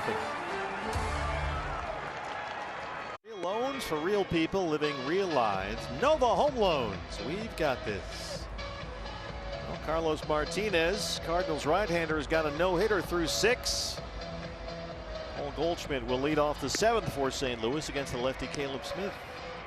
We'll see how that left shoulder's holding up. Yeah, keep an eye on Caleb as he warms up. So far, so good. There's no one warming up at the Diamondback bullpen, so he seems to be okay. The score is Suns 40, Lakers 43.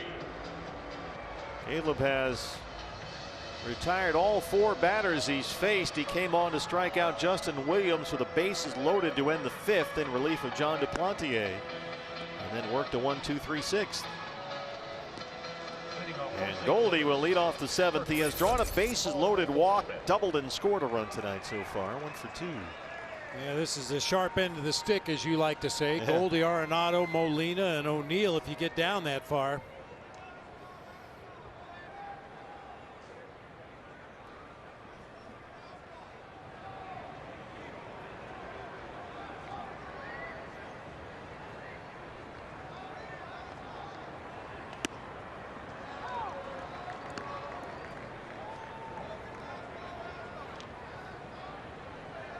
Caleb Smith in relief has been very much a strike thrower. And this has been a consistent theme with him. He would occasionally lose command as a starting pitcher and have innings or starts where the walk totals would sort of get out of control. But in this relief role, he's very much on the attack. A lot more aggressive, it seems like, and he throws a lot more strikes. And so far, 16 pitches, 14 strikes. And there's another one. Jeff Nelson rings him up. 3rd strikeout for Caleb, 1 away in the 7th. Third baseman, Nolan Arenado. Good hard breaking ball down and in that time. Goldie just couldn't hold up. Oh, came close to holding up. Arenado, an RBI double his last time. We had some fun watching Nick Ahmed's feet earlier this year and the way he moves around the batter's box. Nolan Arenado's done that his entire career. Starts out fairly square with his feet, but as he starts rocking back and forth, that front foot, the left one, gets closer and closer to the inside corner of the plate.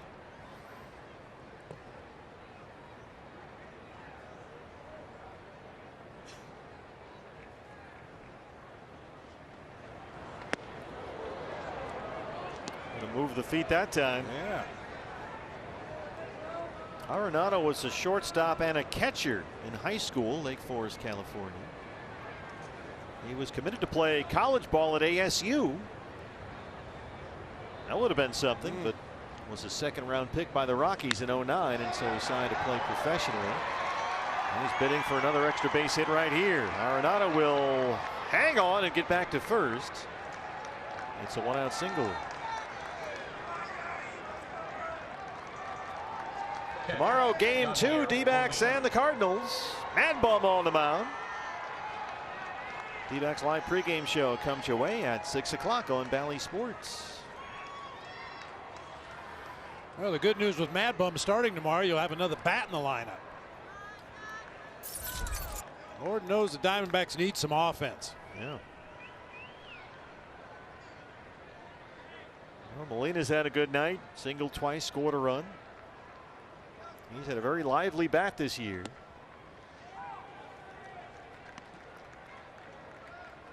Might be trying to reestablish his power credentials. He's got 7 homers.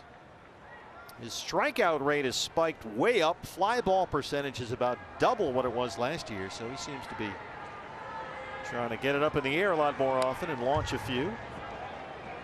And he's hit the ball well this year. He's pulling the ball a lot more. And we hear that consistently time and time again. Get the ball up in the air to your pull side, and that seems to be working for Molina. And that being said, throughout his career with 2 strikes, he's been known to give in a little bit to the pitcher and try to take advantage of that right side. If more guys did that, it'd be a better game. Oh, yeah. I mean, even the Arenado hit to right field right there. Yeah. Pitch up and out over the plate. Big swing that time by Yachty for strike 3. Strikeout number 4 for Caleb. 2 outs now, and here's O'Neill. This is a classic Tyler O'Neill ball game. This is pretty much what he does. He had a 451-foot homer and then struck out twice. He's very much an either-or kind of guy.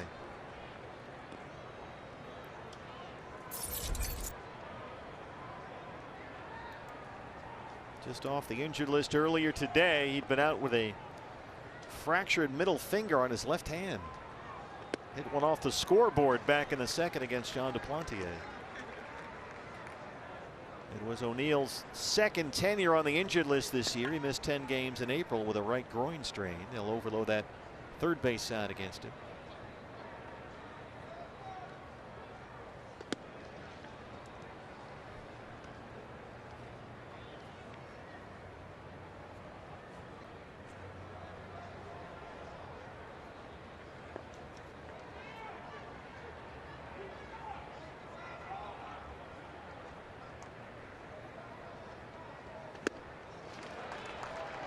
Got a fastball right down Broadway that time. Swung through it, 1-2.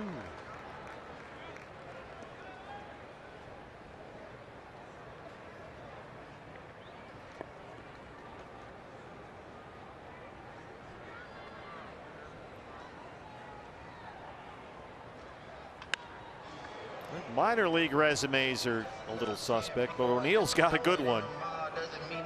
2015, he led the Cal League in home runs. 2016, he was MVP of the Southern League, so he went from A to AA. Went to AAA in 2018 and was Cardinals Minor League Player of the Year. So he's moving up the charts.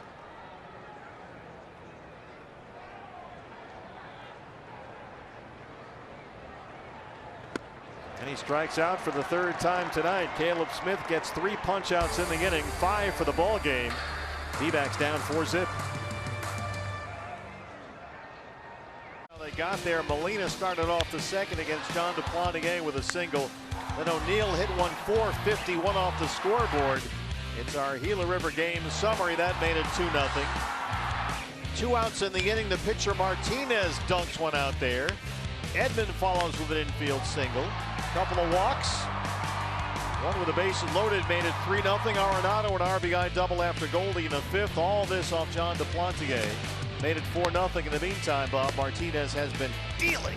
Really dealing. I mean, we've seen a lot of good pitching this year around Major League Baseball, but I don't know if the Diamondbacks have seen anybody better than Carlos Martinez this year. His stuff is electric tonight. He has walked 1. He's hit a batter. He's got 6 strikeouts. Now the question becomes the pitch count. He's at 77 right now, coming off a 7-pitch 6th. And he'll face Marte, Escobar, and Peralta 2, 3, and 4 in the home half of the 7th. He has gotten to 100 pitches one time against the Pirates this year. He's been in the 90s a couple times. Most of his starts in the 80s. All right, so he's got some room to maneuver here. Cattell so far has struck out, grounded out 0 for 2.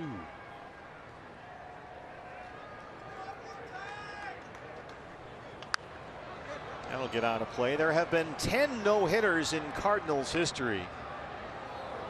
The last 2, Bud Smith against the Padres back in 2001. Prior to that, Jose Jimenez right here. Yeah. Then Bank One Ballpark, 1999. Beat Randy Johnson. 1-0 in that ball game. That was June 25th, 1999. If I'm not mistaken, that was a streak of games as Ketel Marte breaks up the no-hitter. There's the whammy. Well, as we know, broadcasters always control the outcome of no-hitters. Yeah, so we figured we'd just take care of business right there. I was just about to say that Jimenez no-hitter started a streak for Randy where the opposing pitcher went no-hitter, 1-hitter, 2-hitter, 3-hitter against Randy. He stroked that time 96 miles an hour on the inner third of the plate. Marte gets the barrel to it. Little line drive into right field. Tell muscles up. A leadoff single ahead of Eduardo Escobar. We'll see how Martinez responds. Boy, he absolutely cruised the first time through the order. 1, 2, 3 in the first, second, and third. He struck out 6 of the first 9.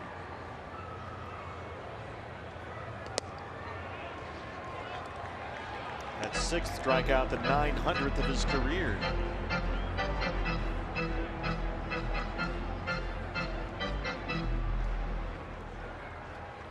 Oh, leadoff single by Marte, now behind on Escobar, 2-0.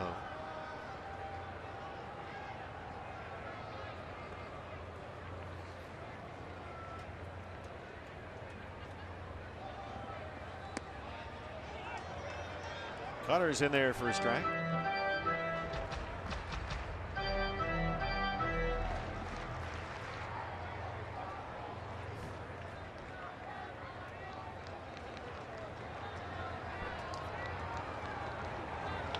And Eduardo's got a base hit. Patel will take the turn and head for third. They're on the corners to start the 7th.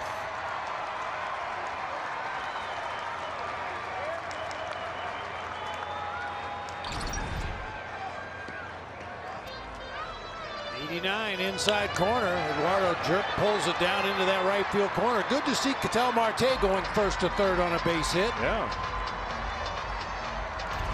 That'll get Mike Maddox out to the mound.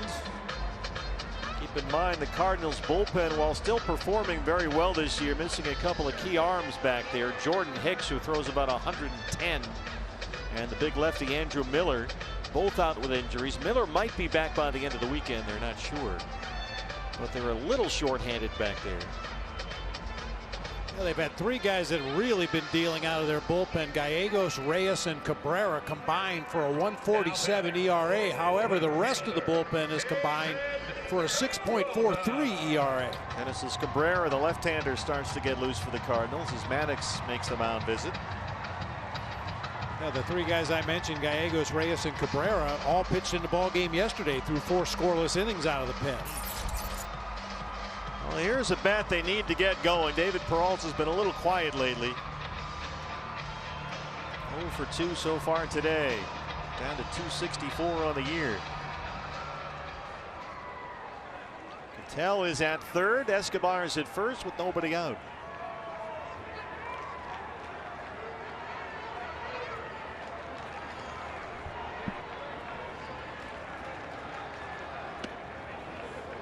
Fastball is low.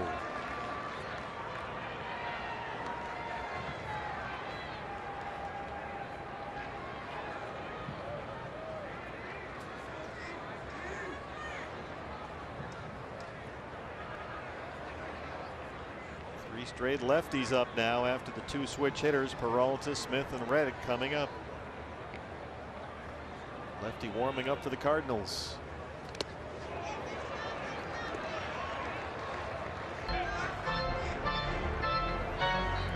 That's Cabrera down there.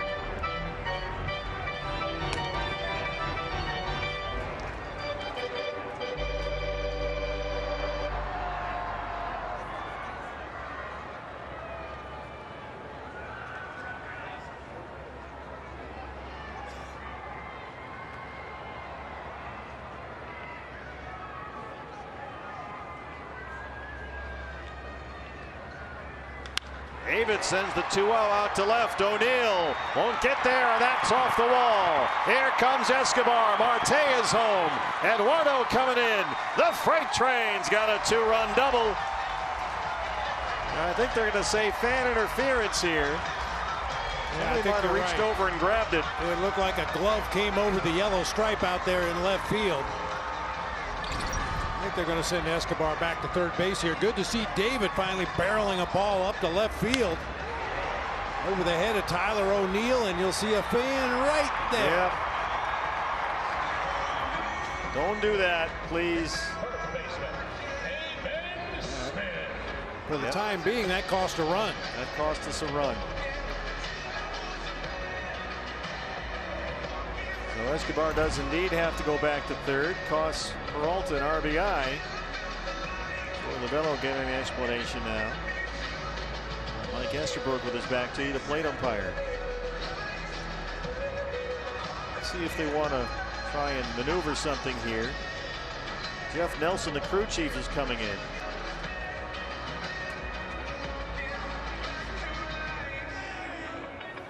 Should a spectator reach out on the playing field side of a fence, railing, or rope and plainly prevent the fielder from catching the ball? They're trying to get an interpretation here. When there's spectator interference on any thrown or batted ball, the ball is dead at the moment of interference. But the umpire will impose penalties, in his opinion, that could nullify the act of the interference. So there is some room for interpretation there's a little here. wiggle room there, yeah. And just judging by the non-verbal language there, the way they were pointing and the ball dropped straight down after it hit the fan's glove, I think the umpires are saying that had the ball hit the fence, it would have come back to Tyler O'Neill a lot quicker, and they might have been able to hold the runner at third base. That's probably why they're placing Escobar. He's at second as the contact is made.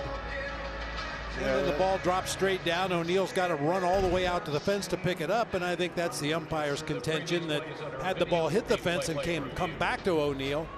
Well, they're going to put the headsets on here. This is rule 316. The umpire can impose such penalties as, in his opinion, will nullify the act of interference. So there's some wiggle room here.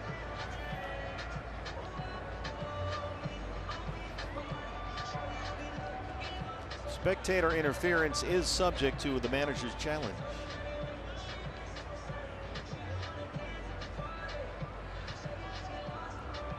I think they make a pretty good case that Escobar would have had to stop at third. As you saw from that last replay, he was at second when the ball was touched by the fan. Yeah.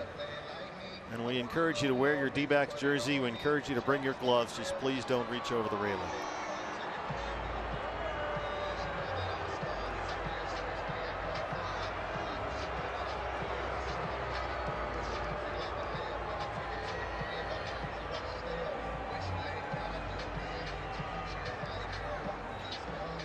The verdict is in from New York.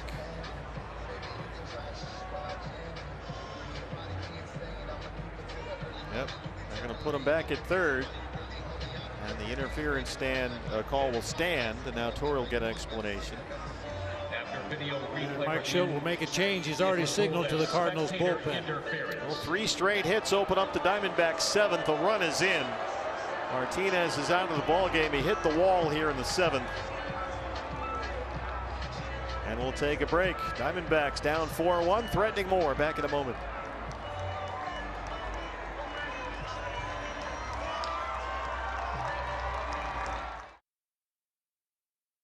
Hits to open up the 7th. Responsible for 2 base runners.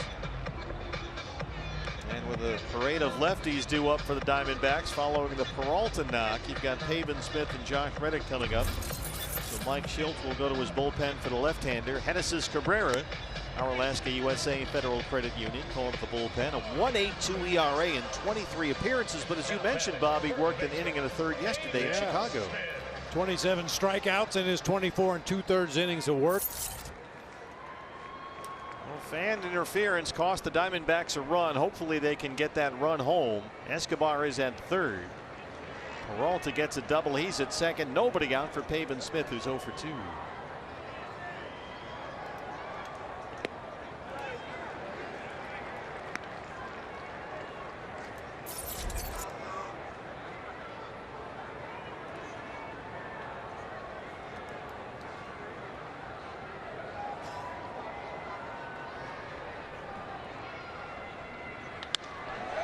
Pavin knocks it into the gap. That'll get 2 runs in.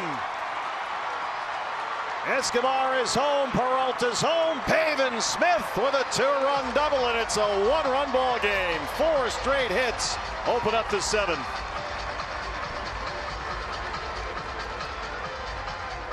Big left-on-left hit there for Pavin. And takes that fan interference right off the table. Splits the gap in right center field. Good jump at second base by David Peralta. Once he realized that ball was over the infield, he comes chugging around third, pulls the D-backs within a run. So the Diamondbacks went the first 6 innings without a single base hit. They open up the 7th with 4 consecutive hits. The tying runs at second, still no outs, and here's Reddick 0 for 2.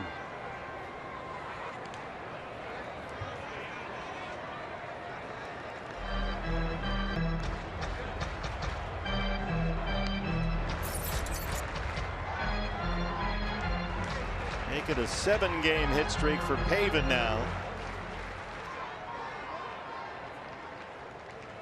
Reddick coming off a 2-hit game last night.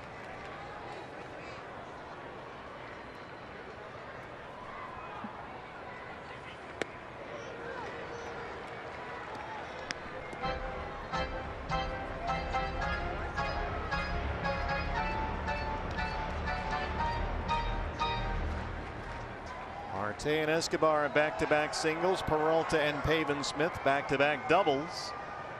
A 1-1 to Josh Reddick. Fouled away a fastball at 98 upstairs.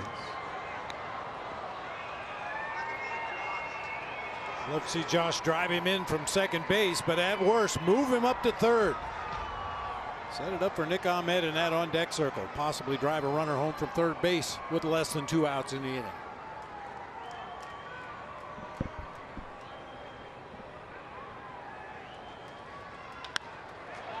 Well, they'll get it done. That's by a diving Edman, and they will stop Pavin at third.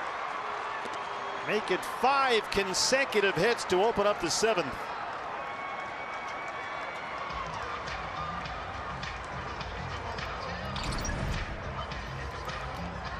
Big loopy breaking ball that time from Cabrera, and Reddick finds a hole on the right side. Little bobble out there by Williams in right field, but Tony Perez-Chica threw up the stop sign pretty quickly that time on Pavin Smith. And Mike Maddox going out there once again. There have been people that have said before that Mike Maddox gets paid by the mound visit. And the bullpen will once again get busy for the Cardinals. Giovanni Gallegos, the right-hander. Hopefully his hat is clean. Warming up for St. Louis. 6 innings, no hits. 7th inning opens up with 5 consecutive hits. Still nobody out. And you've got Nick Ahmed up there. Now, Nick has had a hot bat lately. A couple of doubles in the game against the Giants Tuesday. He had 3 hits last night. And he's up there now. First and third, nobody out. 0 for 2 so far.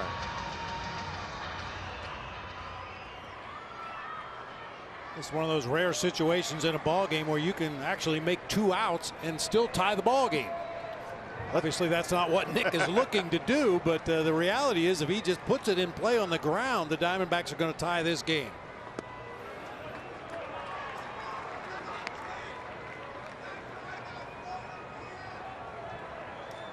Cardinals not playing all the way in, but not playing all the way back. I think that is a sign of what they think of Pavin Smith's speed at third base. They can play at this particular depth, still turn to double play, or go home. That's probably fair. Just missed inside at 98, and Nick is ahead 2-0. D-backs bullpen starts to get busy. Pavin Smith is the tying run at third. Josh Reddick the go-ahead run at first. Taylor Clark starts to get loose down there. 2-0 to Nick Ahmed. Missed inside again with another 98-mile-an-hour fastball, and it's 3-0 with Stephen Vogt, the left-hand batter, on deck. Pitcher spot behind Vogt.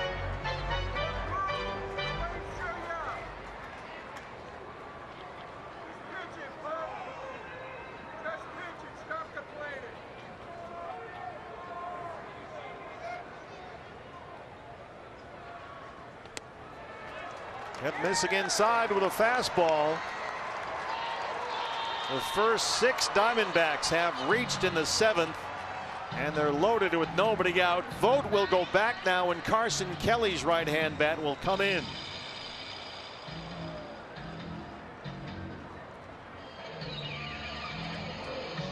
Cabrera has faced his 3 batters. Gallegos, the right-hander, warming up in the bullpen. He was a moment ago. And now Ryan Helsley will start to get loose. Kelly will bat for Vogt. And here's Carson, the former Cardinal. Carson in .318 with 6 homers. Pitcher spot is behind Carson. Andrew Young has come out of the on-deck circle.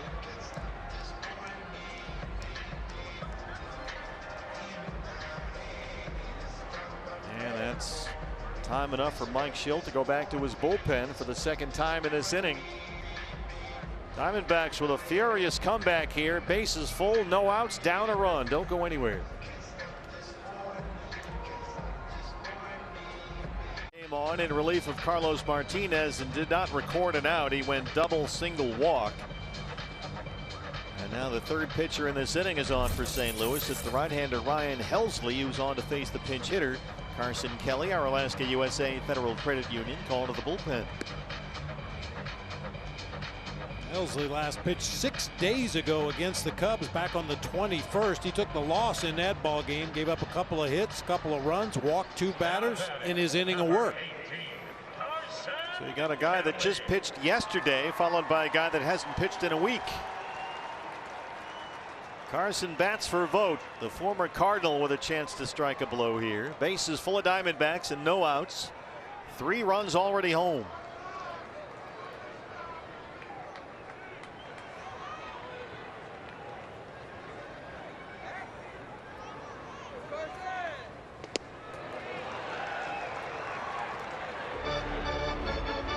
That's the cutter from Helsley, and it's 0-1. Carson still trying to get that timing back. Just off the injured lift after that fractured toe.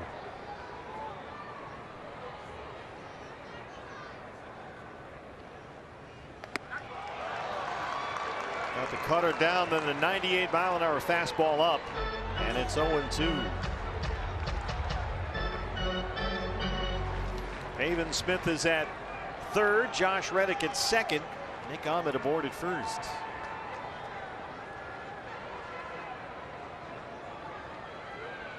This is where we left off at last night's game. Bases full. And Carson goes down swinging.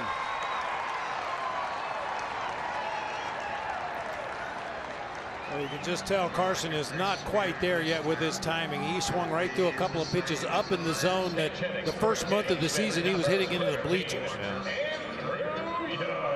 Chance for Andrew Young, who came on as a pinch hitter in the 6th inning last night and struck out against Caleb Berriger.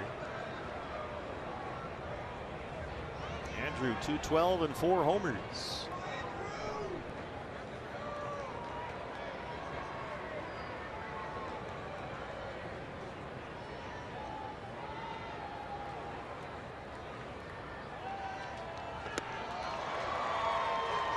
That cutter's been working for Helsley here. Backs it up with that 98-mile-an-hour heater. Cardinals 4 runs, 8 hits. They've left 8. D-backs 3 runs, 5 hits. They have stranded just 1 so far. Bases full, 1 out.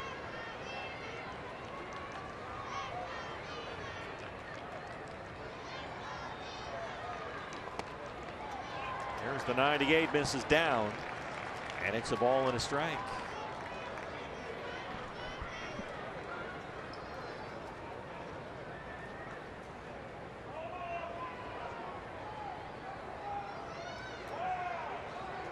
Remember, Andrew Young had that grand slam in Washington back on April 15th. Might as well make it a twofer. 99 fouled back, and it's 1-2.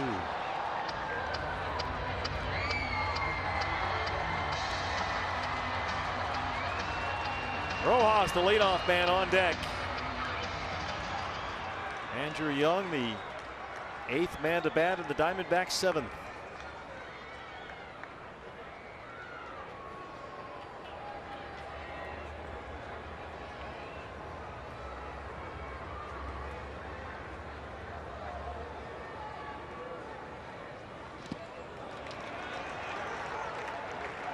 Two and two.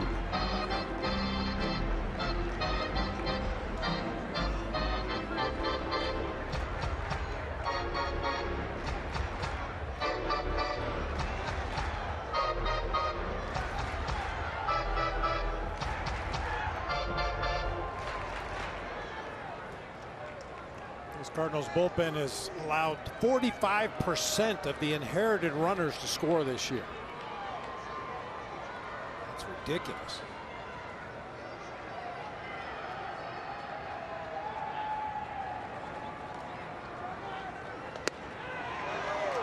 Good take right there. Cutter upstairs, and now it's full. Andrew didn't bite that time.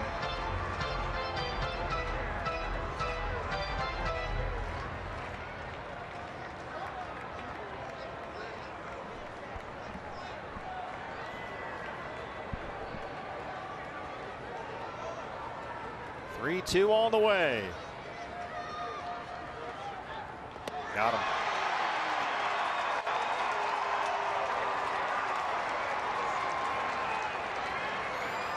After a great take on the previous pitch, Andrew Young chased a bad cutter that time. Well off the plate, low and away. Well, that's two former Cardinals right there. Carson Kelly, Andrew Young. And now it's Josh Rojas. Don't forget it was last night when the Diamondbacks had the bases full in the ninth. Marte and Escobar couldn't get the tying run home. And now it's Rojas down one, bases full and 2 outs.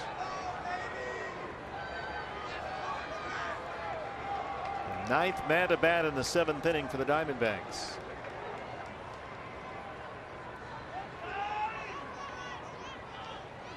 Rojas hits it right at Edman. And Helsley comes in and strands 3, but the D-backs get 3, and they are back within 1.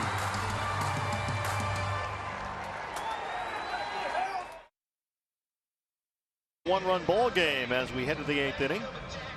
And here's the right-hander Taylor Clark, who worked the 7th last night against the Giants, was very impressive. It's our Alaska USA Federal Credit Union calling to the bullpen. Got a tap back to the mound off the bat of Evan Longoria. A couple of lazy fly balls in that 7th inning. You see his numbers on the season.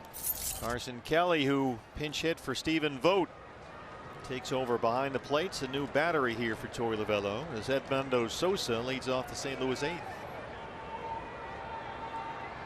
Sosa 0 for 2. He was hit by pitches last time up.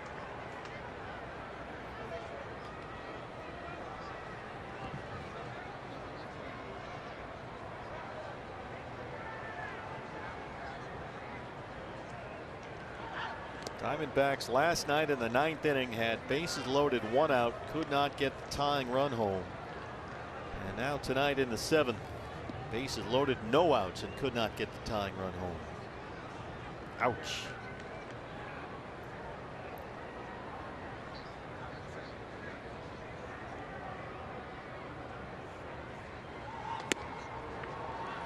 It's the inability to make contact. And I mean, that's how teams are building their bullpens now. Guys that miss bats, high velocity, nasty breaking stuff. Bring guys in there with runners on scoring position, runners on base. They don't want to see any contact.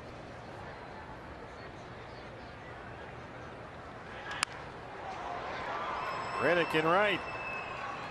And that's out number 1. Let's get a quick word from 72 Sold. Hey baseball fans, with 72 Sold you can sell your home now at absolute top of the market and then stay for up to 6 months. Get our price for your home at 72sold.com. Right fielder for the Cardinals tonight is Justin Williams. And the D-backs will put the overshift on that first base side.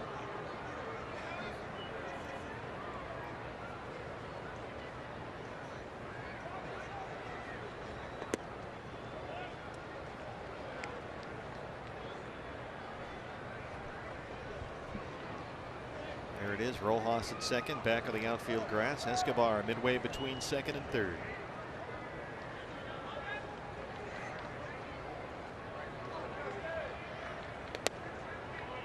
Duplantier handled Williams pretty well with aggressive fastballs.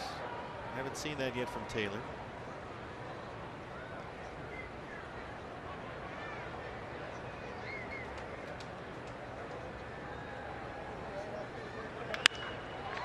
That's why they put him over there. Nick Ahmed, 6-3, out number 2. Here's the pitcher spot. And we'll get the veteran Matt Carpenter Pinch hitting for Now Ryan 35 years old and really struggling. Carpenter. Batting 137 on the year.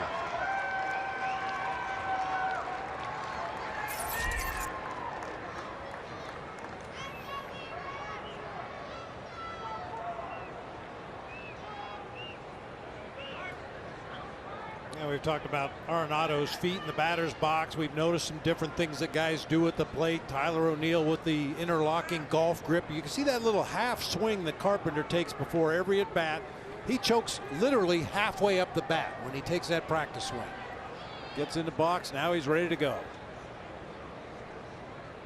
He's really fallen on hard times offensively. Admitted over the winter, in fact, it's been a struggle for him at the plate the last couple of years, trying to get back to the player that he believes he's capable of being and has been for a long time. I know he's one of your favorites because he's never worn batting gloves.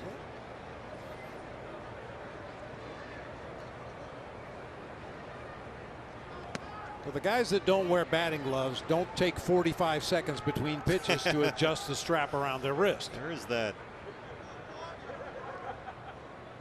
He hit just 186 last year. Played 50 games. 137 this year.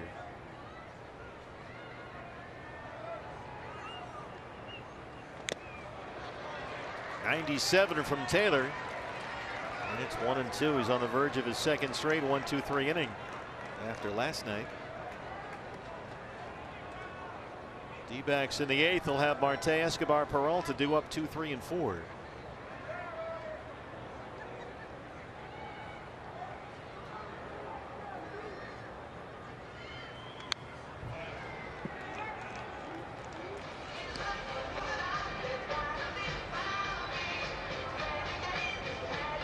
Well, there was a time where Matt Carpenter was the best hitter in the league for a while. He used to walk all the time.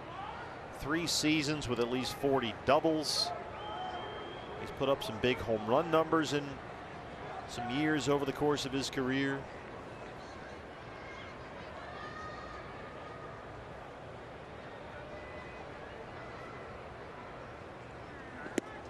Well, Father Time seems to be winning. Taylor Clark a 1-2-3/8. Diamondbacks have come back to make it a 1-run ball game. Ketel Marte will get us started back in a moment.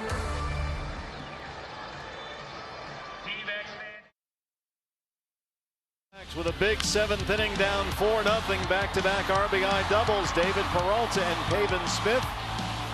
Our Chaz Roberts air conditioning and plumbing cool plays of the game. 1, 2, 3, 4, 5. The first 6 in that inning reached safely. They got 3 runs home.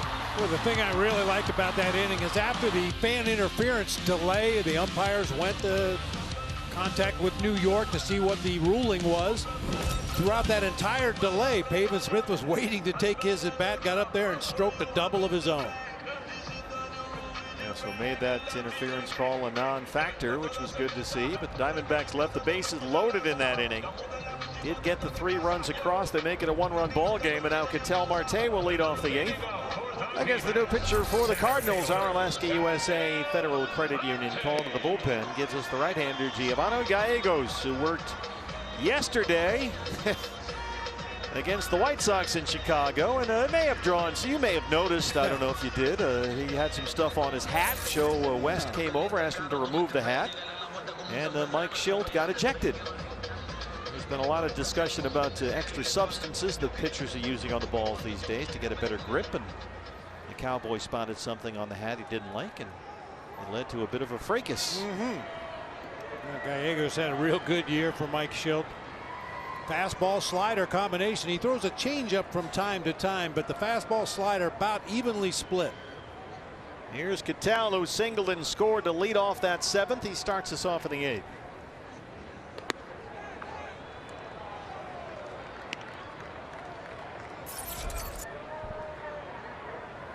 Diamondbacks open that 7th with singles by Marte and Escobar. The back-to-back doubles Peralta and Pavin.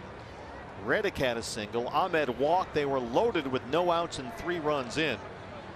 But that's all they got. So they're still down a run here. There's a strike, and it's 1-1. Cardinals with 4 runs on 8 hits. D-backs 3 runs, 5 hits. St. Louis has stranded 8 runners on base. The D-backs have left 4. Keeping in mind that 7th inning came after Carlos Martinez had no hit them for 6.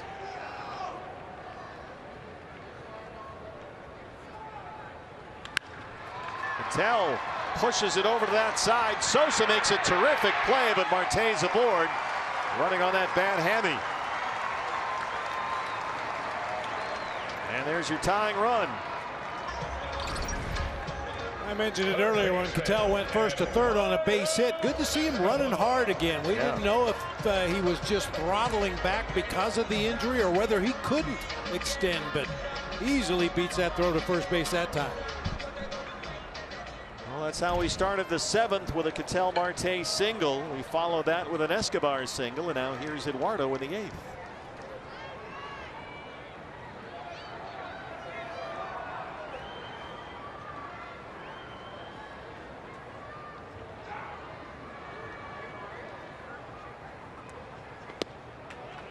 Breaking balls in there for a strike. Escobar has now hit safely in 11 of his last 12. Second in the league with those 35 RBIs. All the hoopla over Gallegos' hat in the ball game yesterday against the White Sox. He pitched an inning and 2/3, struck out 3 batters, otherwise zeros across the board. So Joe didn't get into his head at all. Well, Joe even commented that Gallegos was perfectly calm to the whole thing and was happy to change his hat. It was Mike Schilt who objected. And then afterward, Mike Schilt made some very good points about what baseball might need to do about this in a long sort of 9-minute speech. It certainly wasn't a tirade, but he made some pretty salient points about pitchers using different substances to get that better grip. That helps the spin rate, and balls are turning into wiffle balls up there at 100 miles an hour.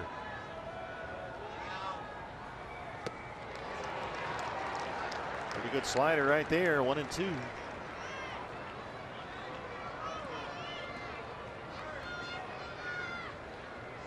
Sanderson Ford bullpen, the right-hander Joaquin Soria.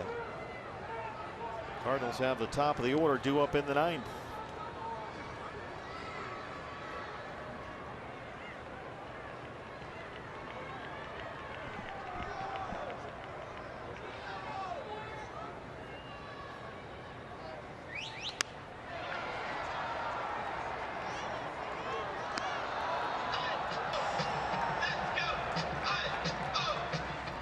See that there now. There's Gallegos really having to rub his hands on his pants because he doesn't have the grippy stuff he usually does. At least none that we can see. Yeah, it looked like he was trying to explain to Joe West and the rest of the umpiring crew that he, kind of rubs his hand on his left forearm and then goes to his cap. So the perspiration that's on his arm to moisten his fingers when he wipes it off on his cap, he was trying to explain that's all it is. Just got a piece of that breaking ball. Well, Mike Schilt made a good point. When you see a pitcher step off the rubber and go to his mouth, he's not doing that if he's got a foreign substance on his hand, obviously. So that's sort of the telltale sign that everything's on the up and up.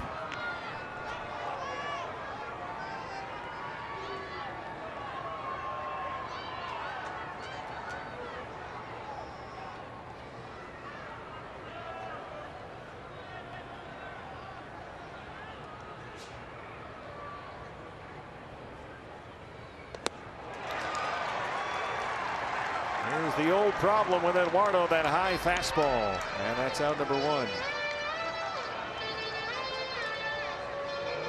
Don't forget, D-backs Date Night Ticket Pack is back this year. Plan your next date for Chase Field, where we lead the league in love. For a limited time, you can get our Date Night Pack for $100. Now that includes 2 baseline tickets and $50 in D-bucks. Check it out, dbacks.com/date. A romantic evening at the ballpark. Ah, nothing like it. Aren't they all? Peralta. RBI double off that wall in left field his last time.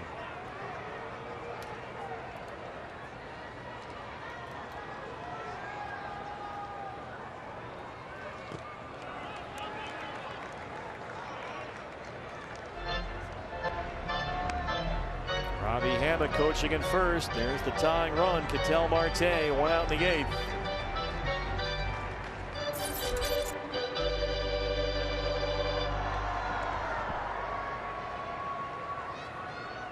to get this losing streak stopped at 10 games.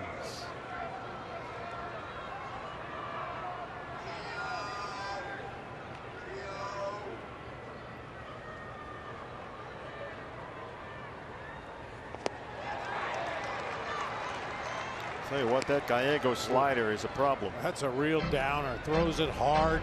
The last one at 86. A lot of downward movement, very little side to side. You got one guy coming in, Helsley throwing 98, 99. You got Gallegos with these just ridiculous sliders.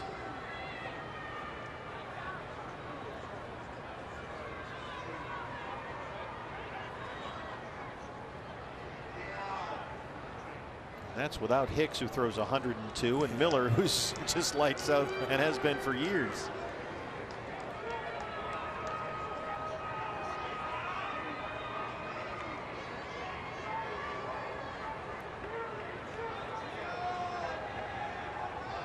One and one on David Peralta.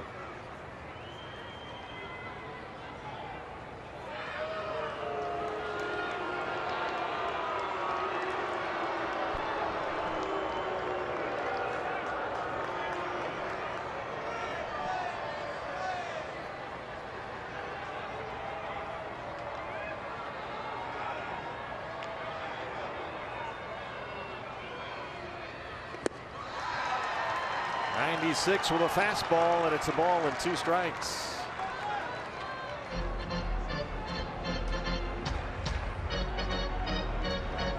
David blasted that double in the gap in left center field in his last at bat. That's really the first hard hit ball he's had since we left Colorado. Yeah, he's been slumping a little bit here. And sometimes all it takes is barreling one ball the way he did. Get that feeling back, that sense of timing and rhythm. Going to be tough against Gallegos, though. Another slider upcoming.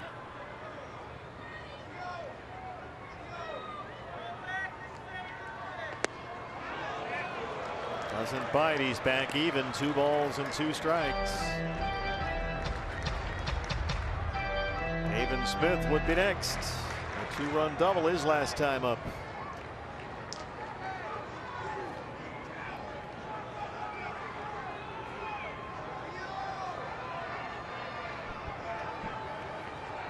Trying to elevate a fastball this time.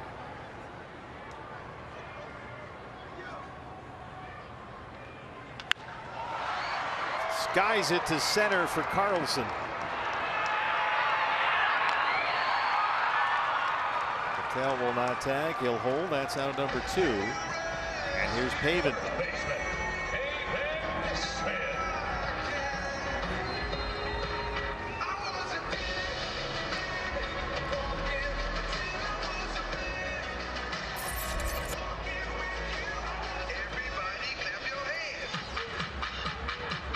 Haven's double extended his hitting streak. He's now hit safely in 7 straight. 2 hits Tuesday, 3 more hits last night. And that big 2-run double his last time up tonight.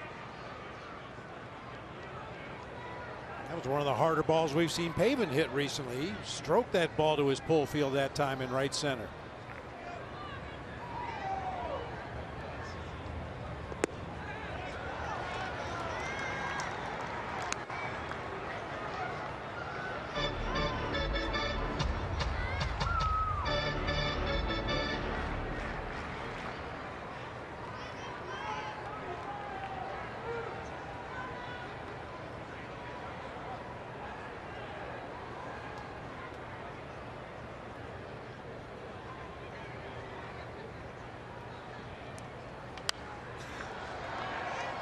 Oh, 0-2.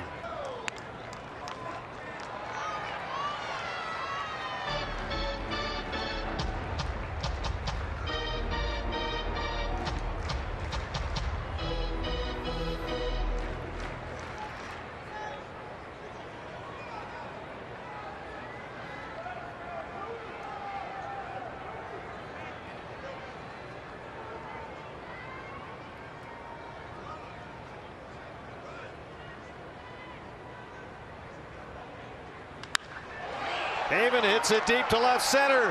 Haven Smith hits off the wall. Here comes Cattell. Pavin Smith has tied the ball game.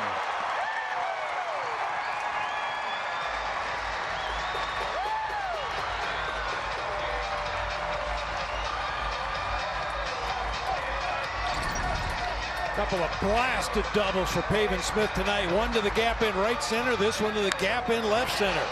Got a fastball up and out over the plate, narrowly missed hitting it out of the ballpark. The Cardinals got a real good bounce off that wall out there, but the relay not in time to get Marte at home. Back-to-back RBI doubles. He's knocked in 3. We are tied at 4. And the batter is Josh Reddick. Now you've got the go-ahead run down there at second with 2 outs.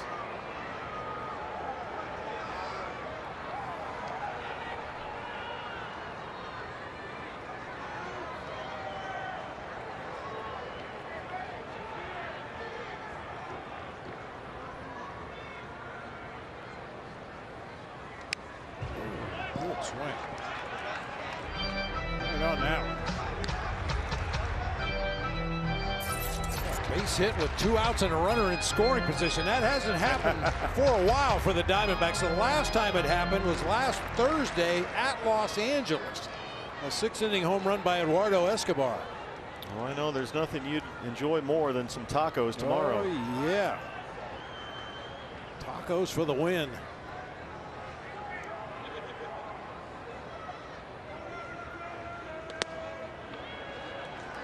He's off the slider, and it's a ball and a strike. D-backs now with 7 hits after they were no hit by Carlos Martinez through 6.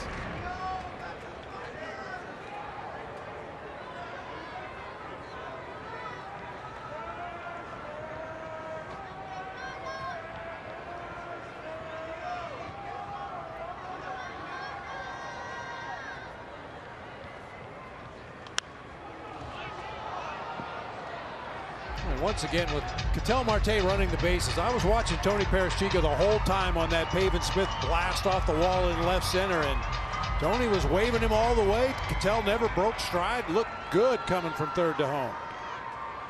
Here's TP down there directing traffic. 1-2 on Reddick.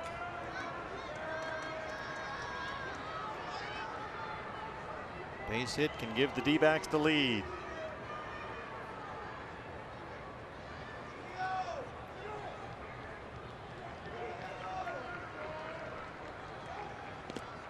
That kicks away. Pavin will get third.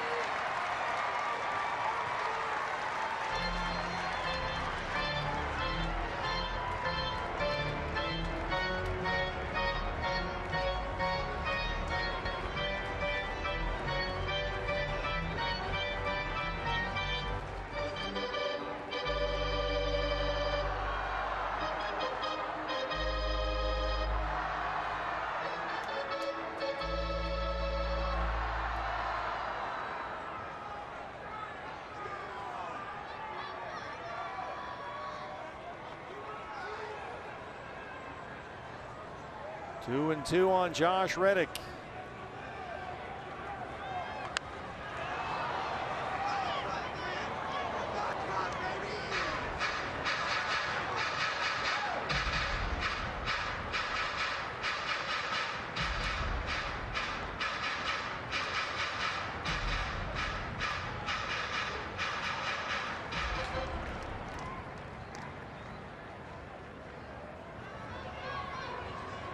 Go ahead run 90 feet away. 2 balls and 2 strikes with 2 outs.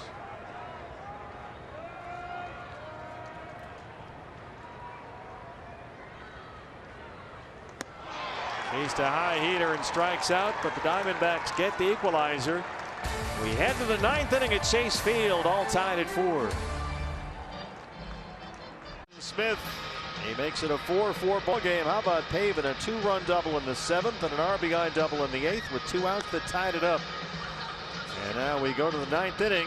Our Alaska USA Federal Credit Union called to the bullpen. It's the veteran right-hander Joaquin Soria, who last worked Sunday at Colorado, got the final out of the 7th on 3 pitches. He has been very solid lately, scoreless in each of his last 5 appearances. Leadoff man Tommy Edman will lead off the ninth. Edman, Carlson, Goldie, 1, 2, and 3 in the St. Louis ninth. Yeah, the only Cardinal that's had any measure of success against Soria in the past is Matt Carpenter, and he's already been used as a pinch hitter.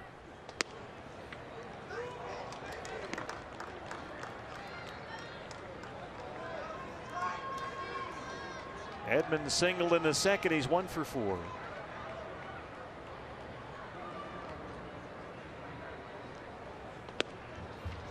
St. Louis will get its closer warming up down there. Alex Reyes, the right-hander, who worked an inning yesterday at against the White Sox in Chicago.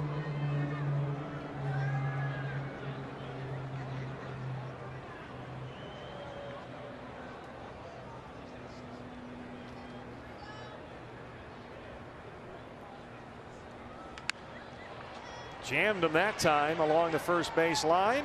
Rojas has got it, and there's one away. Don't forget, fans, download the MLB Ballpark app, and when you do, select D-backs as your favorite team. This is the way to get your mobile tickets for ballpark entry. Get your parking and your 50/50 tickets on there. Download now. It's the MLB Ballpark app. Dylan Carlson, the center fielder, 0 for 3 with a walk.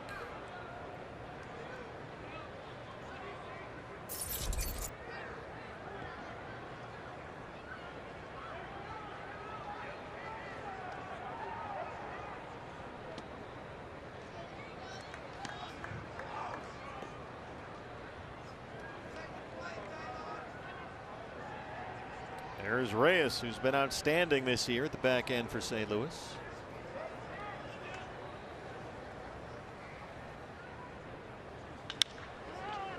Bouncer to second. Rojas collects it from the outfield grass. 2 outs for Soria, and here comes Paul Goldschmidt.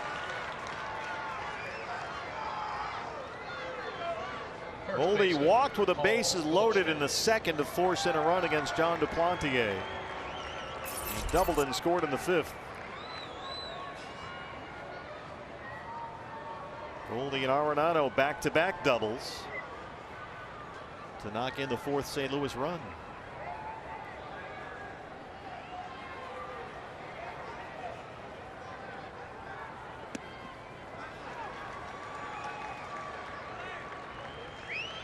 What's pretty obvious in watching Soria these last several times that he's come off the calf injury, wasn't quite himself when he came back, but he seems a lot more comfortable out there. Looks like his old self. This is a fly ball to right for Reddick. And he's got it just at the fence. Well, who's up for a walk-off? Me. Bottom 9 coming up. Carlos Martinez were no hit through 6 innings. And then exploded in the 7th inning. The first 6 batters reached base safely. They started that 7th inning with 5 consecutive hits. Got 3 runs across in the 7th. Pavin Smith, a 2-out RBI double in the 8th, has tied the ball game. And now the D-backs have a chance to walk it off in the 9th against the Cardinals. Closer Alex Reyes, the right-hander, is on.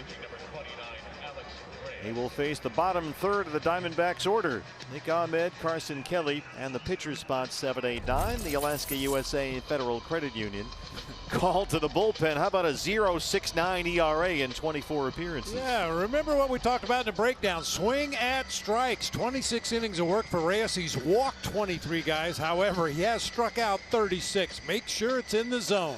He worked an inning in the ball game yesterday against the White Sox in Chicago. Had a walk and 2 strikeouts. Diamondbacks' last walk-off win at Chase Field August of last year against the Oakland A's. It was a Peralta single that scored Nick Ahmed, and Nick will lead off the 9th. 0 for 2 with a walk so far. Torey Lovullo has Domingo Leyba and Tim LeCastro as available pinch hitters on the bench. The first 6 innings of this ball game with Martinez on the mound, the D-backs were 0 for 17. They had a walk and a hit batter, but in the last 2 innings they're 7 for their last 13 to score the 4 runs to tie it up. 4 runs, 8 hits for the Cardinals, 4 runs, 7 hits for the Diamondbacks.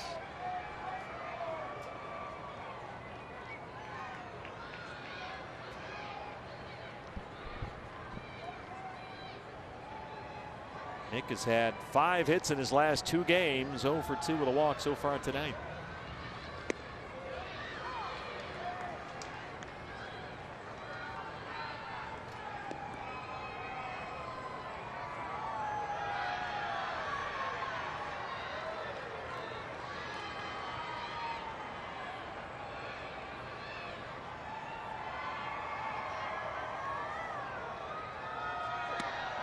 Mentioned that last Diamondbacks walk-off win August 17th of last year against the A's. Losing pitcher for Oakland in that ball game was Joakim Soria, who would be the winning pitcher if they can walk this one off. Kind of a creepy synergy there. Yeah. Full circle. It's the circle of life, baby. Arenado at third. Son, that ain't no way to make a living in the big leagues.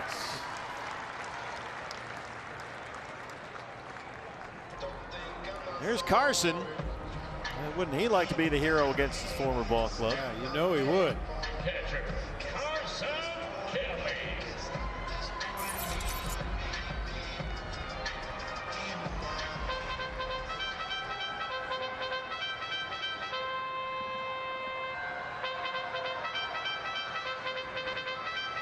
Numbers still very respectable for Carson Kelly, but it's pretty obvious that he's not quite where he was before the toe injury. Just needs that one swing. Pitcher spot behind him, Domingo Leyba in the on-deck circle.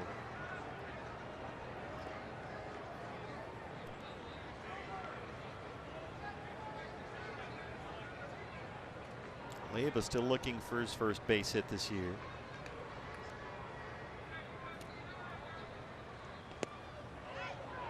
Slider got the corner for Mike Estabrook, and it's a ball and a strike. Carson playing with a fractured left big toe, suffered against the Marlins earlier this month. Just off the injured list the other day.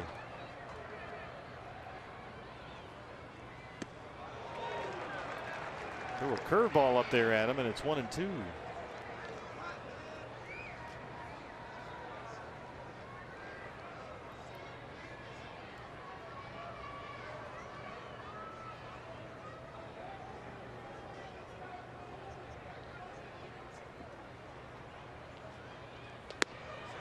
And a high fastball.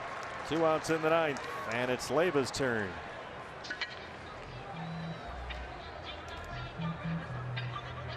Pitch hitting for Joakim Soria. Domingo Leyba bats for Soria. 0 for 15 in 7 games this year since his recall from Reno.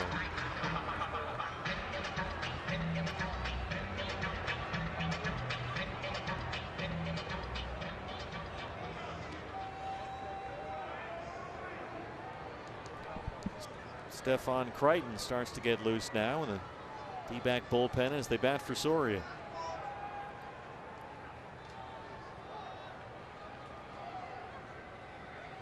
This will leave only Tim LaCastro on the bench for Torey Lovullo. It's a 4-man bench tonight, carrying the extra pitcher.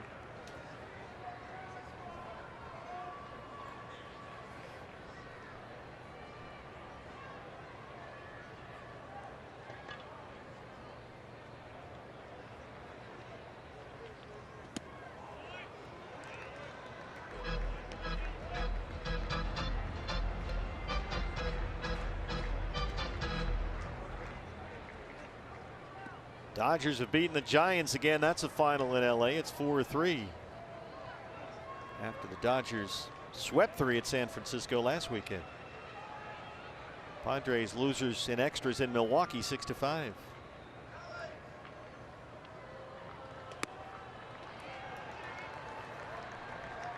Lays off the sinker up and away. 2 balls and 1 strike on Domingo Leyba.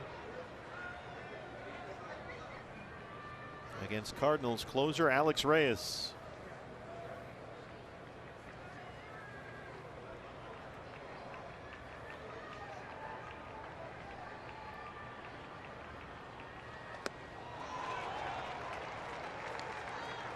If the D-backs can find a way to score a run, it would knock the Cardinals into second place in that National League Central. The Cubs beat the Pirates today. That was quite a circus of a game. That was one of the all-timers there. Oh, that play with Baez. Look it up on the internet. You won't believe it. Talk about a snowball fight.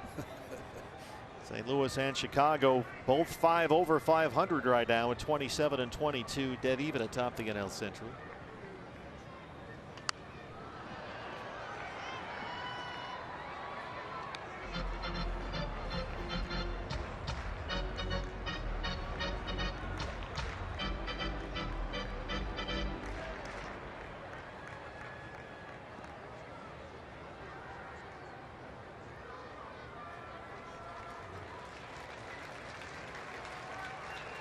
Hang it. He's going to throw him a curveball right here. Leave it up.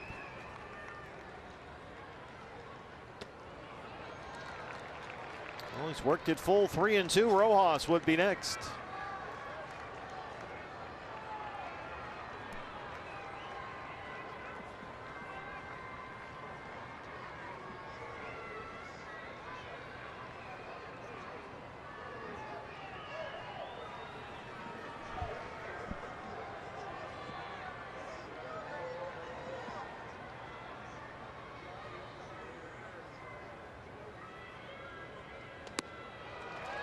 Well, there's your winning run with 2 outs. Label works a walk, and Rojas gets a chance. Here comes Tim LeCastro, and that'll clear the bench for the Diamondbacks. LeCastro runs for Leyba. Tim's running at first base for Domingo Leyba. Number 16, Tim LeCastro. Normally when Tim LeCastro comes into the ballgame to pinch run, you expect him to try to steal early in the at-bat. The great equalizer there is sitting behind home plate for the Cardinals. Yadier Molina's thrown out 40% of the attempted base stealers over the course of his career. League average is 27. Well, with Timmy's speed and 2 outs in the inning, anything in the gap might be the walk-off winner for Josh. Cardinals outfield they're playing in Mesa right now. They call this the no doubles defense. Way back near the warning track, all the way around the outfield. Castro holds. Sliders his strike, 0-1. Now on the season this year, Molina has thrown out 6 of 14 attempted base stealers. And Tim's luck in that department has run a little dry as of late as well.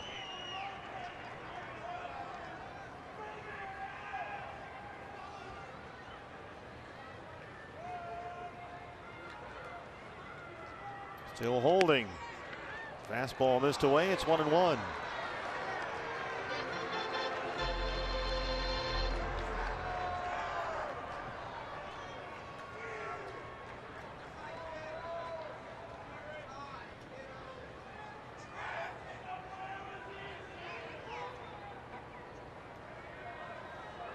We're going to see a pick move to first. Yep.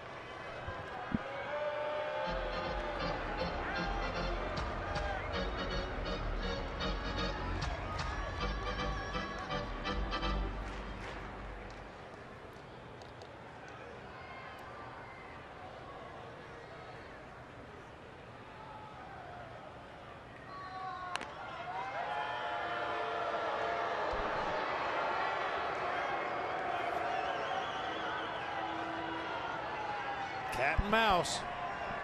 See, when the home team does it, you're controlling the traffic around you. When the visiting team does it, it's just annoying.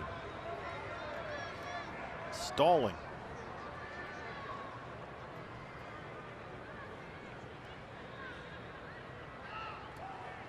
Castro still holding. There's that curveball from Reyes, and it's a ball and 2 strikes.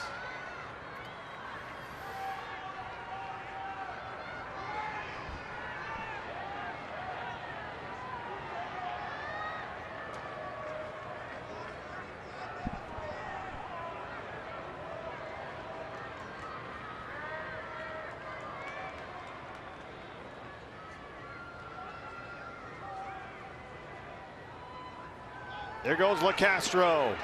The ball gets behind Molina. It's in the dirt, a fastball. And the winning run is in scoring position.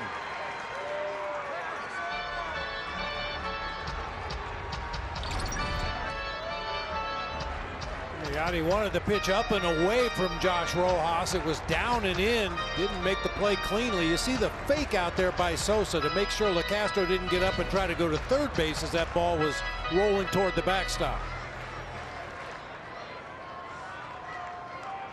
A base hit for Josh Rojas will win the ball game and snap this long 10-game losing skid. 2-2 with 2 outs.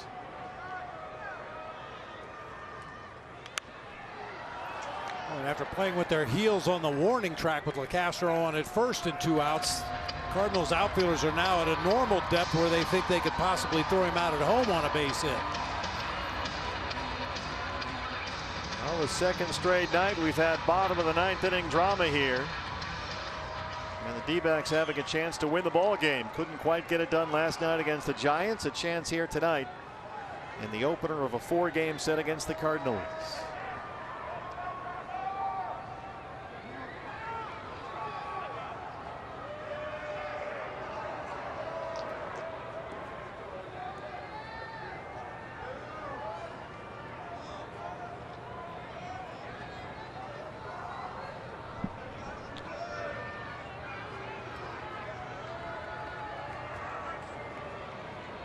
Two and 2 on Josh Rojas. Her ball missed, and now it's full. Ketel Marte, the on-deck hitter.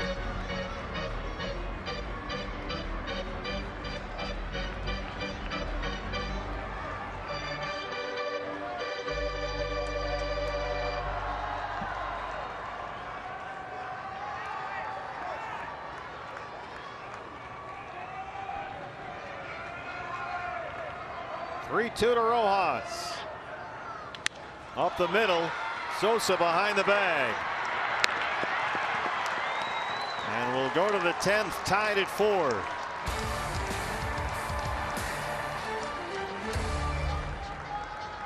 Avila Basfina. D-backs and Cardinals 4-4, top of 10. And that means the Cardinals will start with Paul Goldschmidt, the runner at second base. New pitcher for the Diamondbacks, Stefan Crichton, who worked Wednesday's game against the Giants. Our Alaska USA Federal Credit Union called to the bullpen. There goes Goldie, who made the final out in the 9th. So Arenado will face Crichton, then it's Molina and O'Neill. 4, 5, and 6 for St. Louis.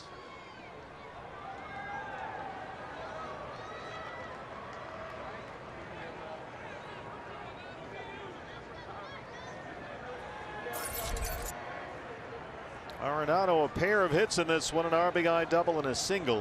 2 for 4. Both those hits coming in his last 2 at bats.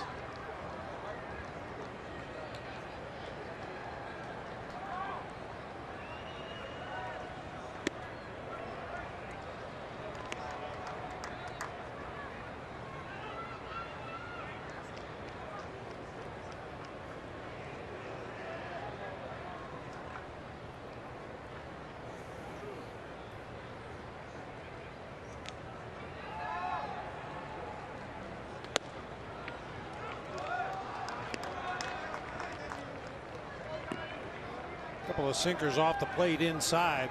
I wouldn't think that Nolan Arenado's up there to just move Goldie up to third base. He's looking to drive him in if at all possible, but we know that Nolan Arenado will go to the opposite field, so maybe they're trying to crowd him inside. Went the other way his last time up for a single in the 7th. Curveball misses in. Now it's 3-0 with Yadier Molina on deck. Molina has a pair of hits tonight. It's been a bit of a struggle for Stefan as of late. Gave up that walk-off homer Sunday in Colorado. Gave up the double in the 8th inning. His first batter he faced last night. Came around to score. That was before the back-to-back homers in the 8th.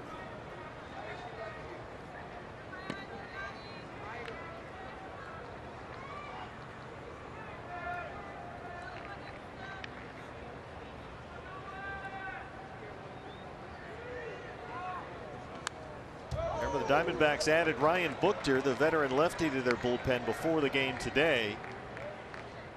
Luke Weaver was transferred to the 60-day injured list with that shoulder problem. So there's another arm back there. Corbin Martin option to AAA Reno.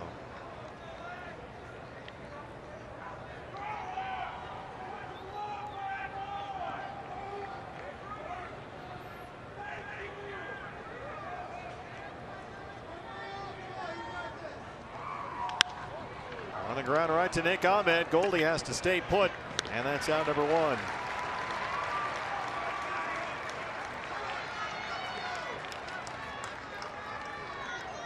Catcher, Yadier Molina. Extra innings presented by Corona Extra La Vida Más Fina.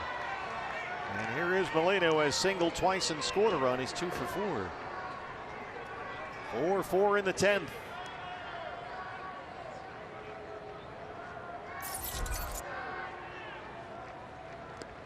There's the starter and his former backup. They probably sat next to each other in the bullpen in spring training every day, warming up pitchers that first week of camp.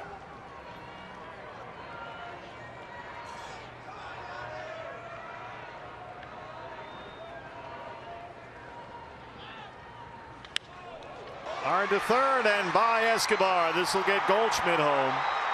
Third hit tonight for Molina, and it's 5-4 St. Louis.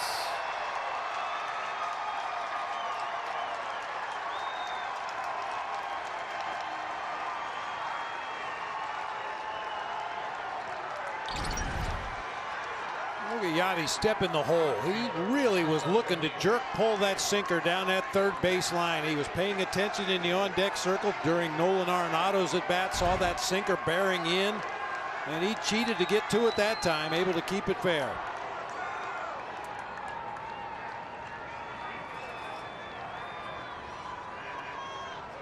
Here's O'Neill, who has homered and struck out 3 times. Just off the injured list today. He hit a long bomb in the second off John Duplantier, 451 feet. His first at bat coming off the IL. Hit the scoreboard out there in center. His 9th of the year, and then struck out in his next 3 at bats. There goes Molina for third. Ground ball to short. Ahmed collects that one. And that's out number 2. Molina off with a pitch that time.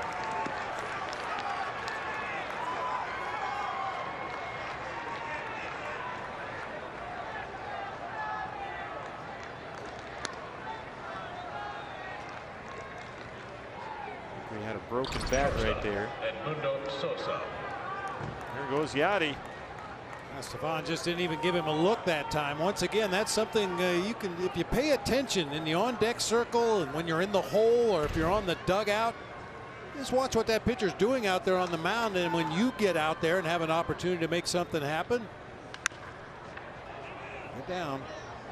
And I'm sure that Yadier Molina picked that up from watching Crichton during the course of that Nolan Arenado at bat. Just wasn't checking on Goldie at second base. Didn't check on Yadier Molina. There's a lot of times in these situations we've seen where 1 run often is not enough. So critical for Crichton to leave that runner down there at third with 2 outs. Sosa is one of these guys that has a knack for getting hit. He got hit back in the 5th inning earlier. That was his 8th of the season. It's crazy. He's only played in, counting tonight, 25 games. They are without Paul DeYoung, their shortstop. Almost got hit again that time. Magnetized. That's Tim LaCastro like, isn't it?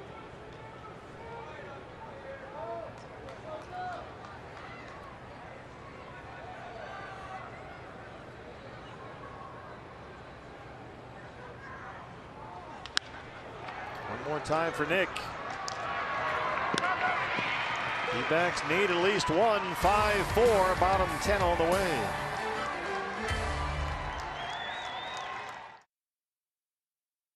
Vida Más Fina, the whole thing. Diamondbacks need at least one here. St. Louis a 5-4 lead and changes for the Cardinals.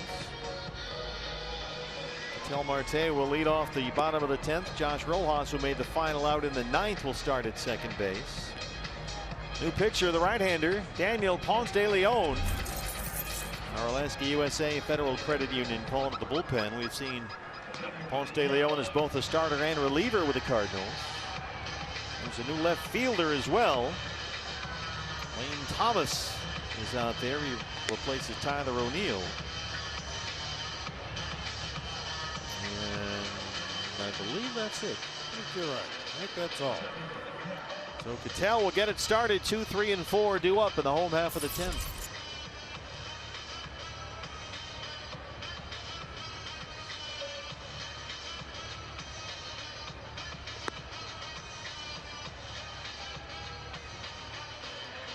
Here's Rojas, the ghost runner, if you will.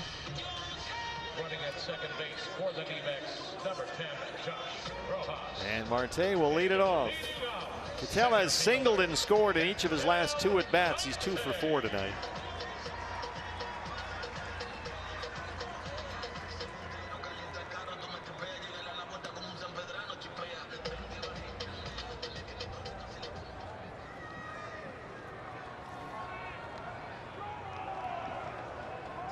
Ponce de Leon last pitched 3 days ago against the White Sox. Went 2/3 of an inning. Walked a couple of batters. Gave up a hit. And a couple of runs. Like the sound of that. A couple of runs is all we need.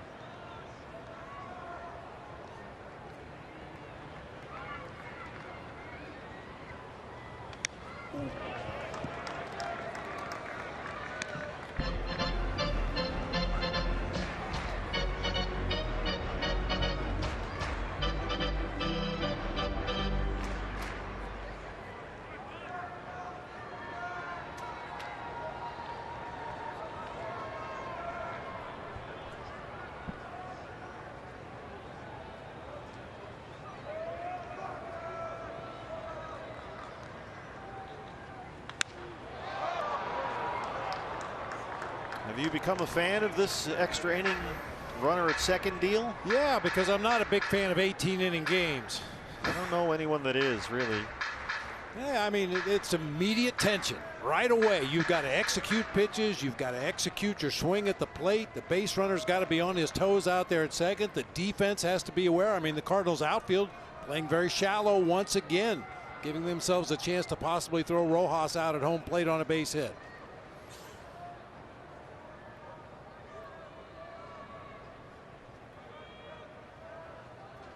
Especially with the parade of flamethrowers that you usually get out of bullpens. Building an inning just doesn't usually happen in extra innings, but if you start with the runner at second base, that's the first building block. We are back with you tomorrow. D-backs live post-game show with Jody and Gracie coming up. Everybody's got to check, make sure we're using the same set of signs here. Everybody's got a card now.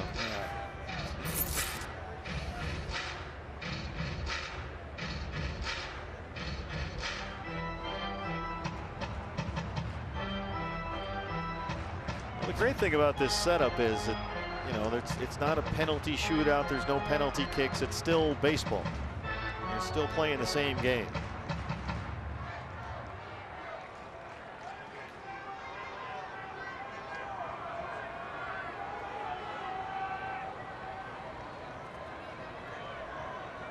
Oh, 0-2 on Ketel Marte.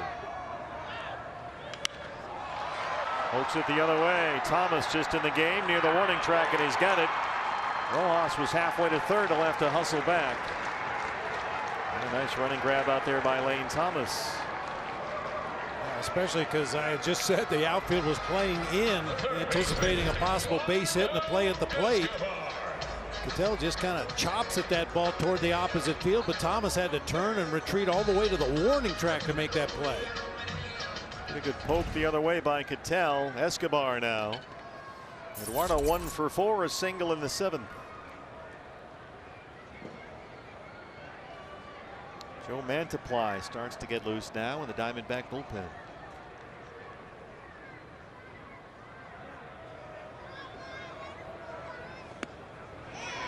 .95 is in there for a strike, 0-1.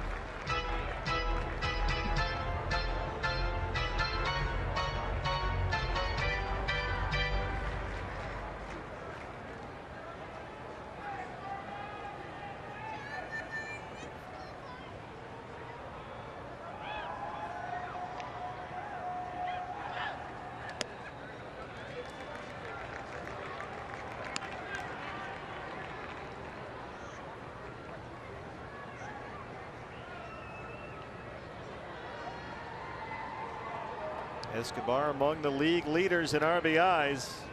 Got a big one standing down there at second in Rojas with a 1 out.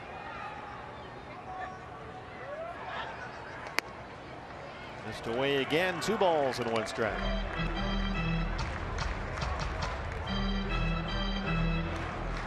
Diamondbacks were no hit by Carlos Martinez through 6. They busted it open with a 3-run 7th, 1 more in the 8th. And now they trail it 5-4 in the 10th.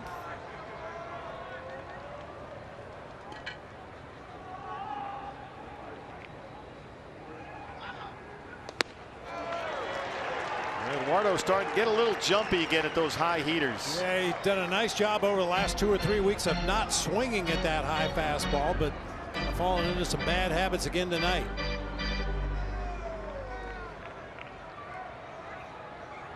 Two and 2. Martinez was excellent for 6. Ran into a whole bunch of trouble in the 7th.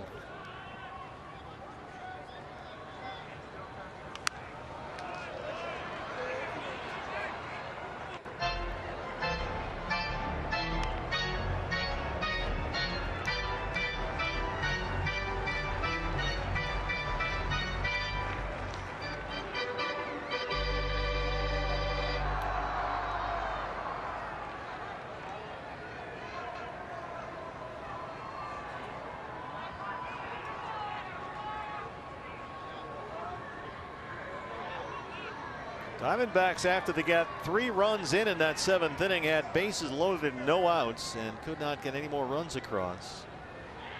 Had a big hit in the 8th inning with that Pavin Smith double with 2 outs. Escobar floats one over to third. Broken bat, out number 2. Extra innings presented once again by Corona Extra La Vida Más Fina. Down to their final out here. Peralta, last man standing. David had an RBI double.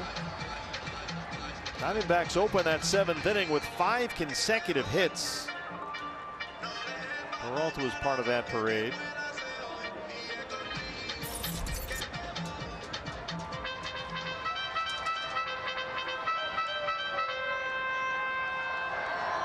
Gotta have a base hit to keep this thing going. Trying to snap a 10-game losing streak, their longest since 2010.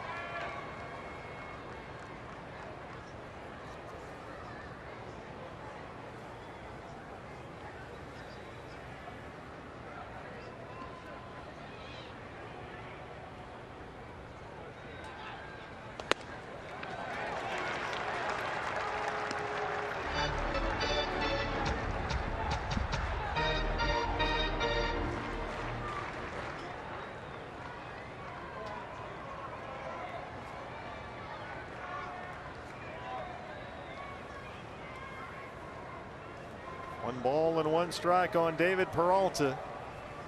2 outs in the 10th.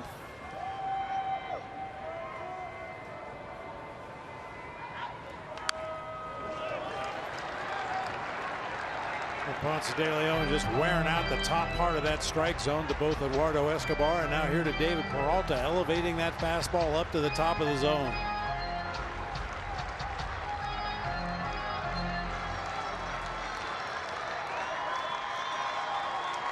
Well, for the 2nd consecutive night, Torey Lovullo has seen his ball club come back and make it a ball game late.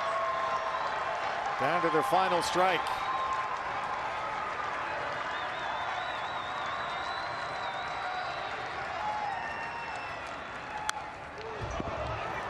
Another one up there.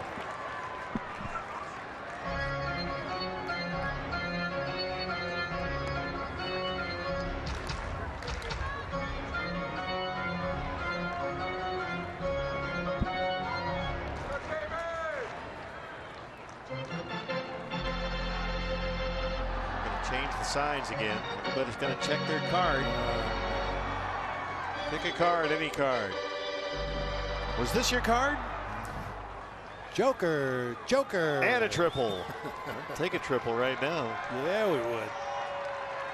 1-2 on Peralta. 2 outs in the 10th. Rojas still down there at second. How about a wild pitch for all this card issue they have going on out there? How about a couple of wild pitches? Ponce de Leon just can't get comfortable out there. Now he's finally set to go.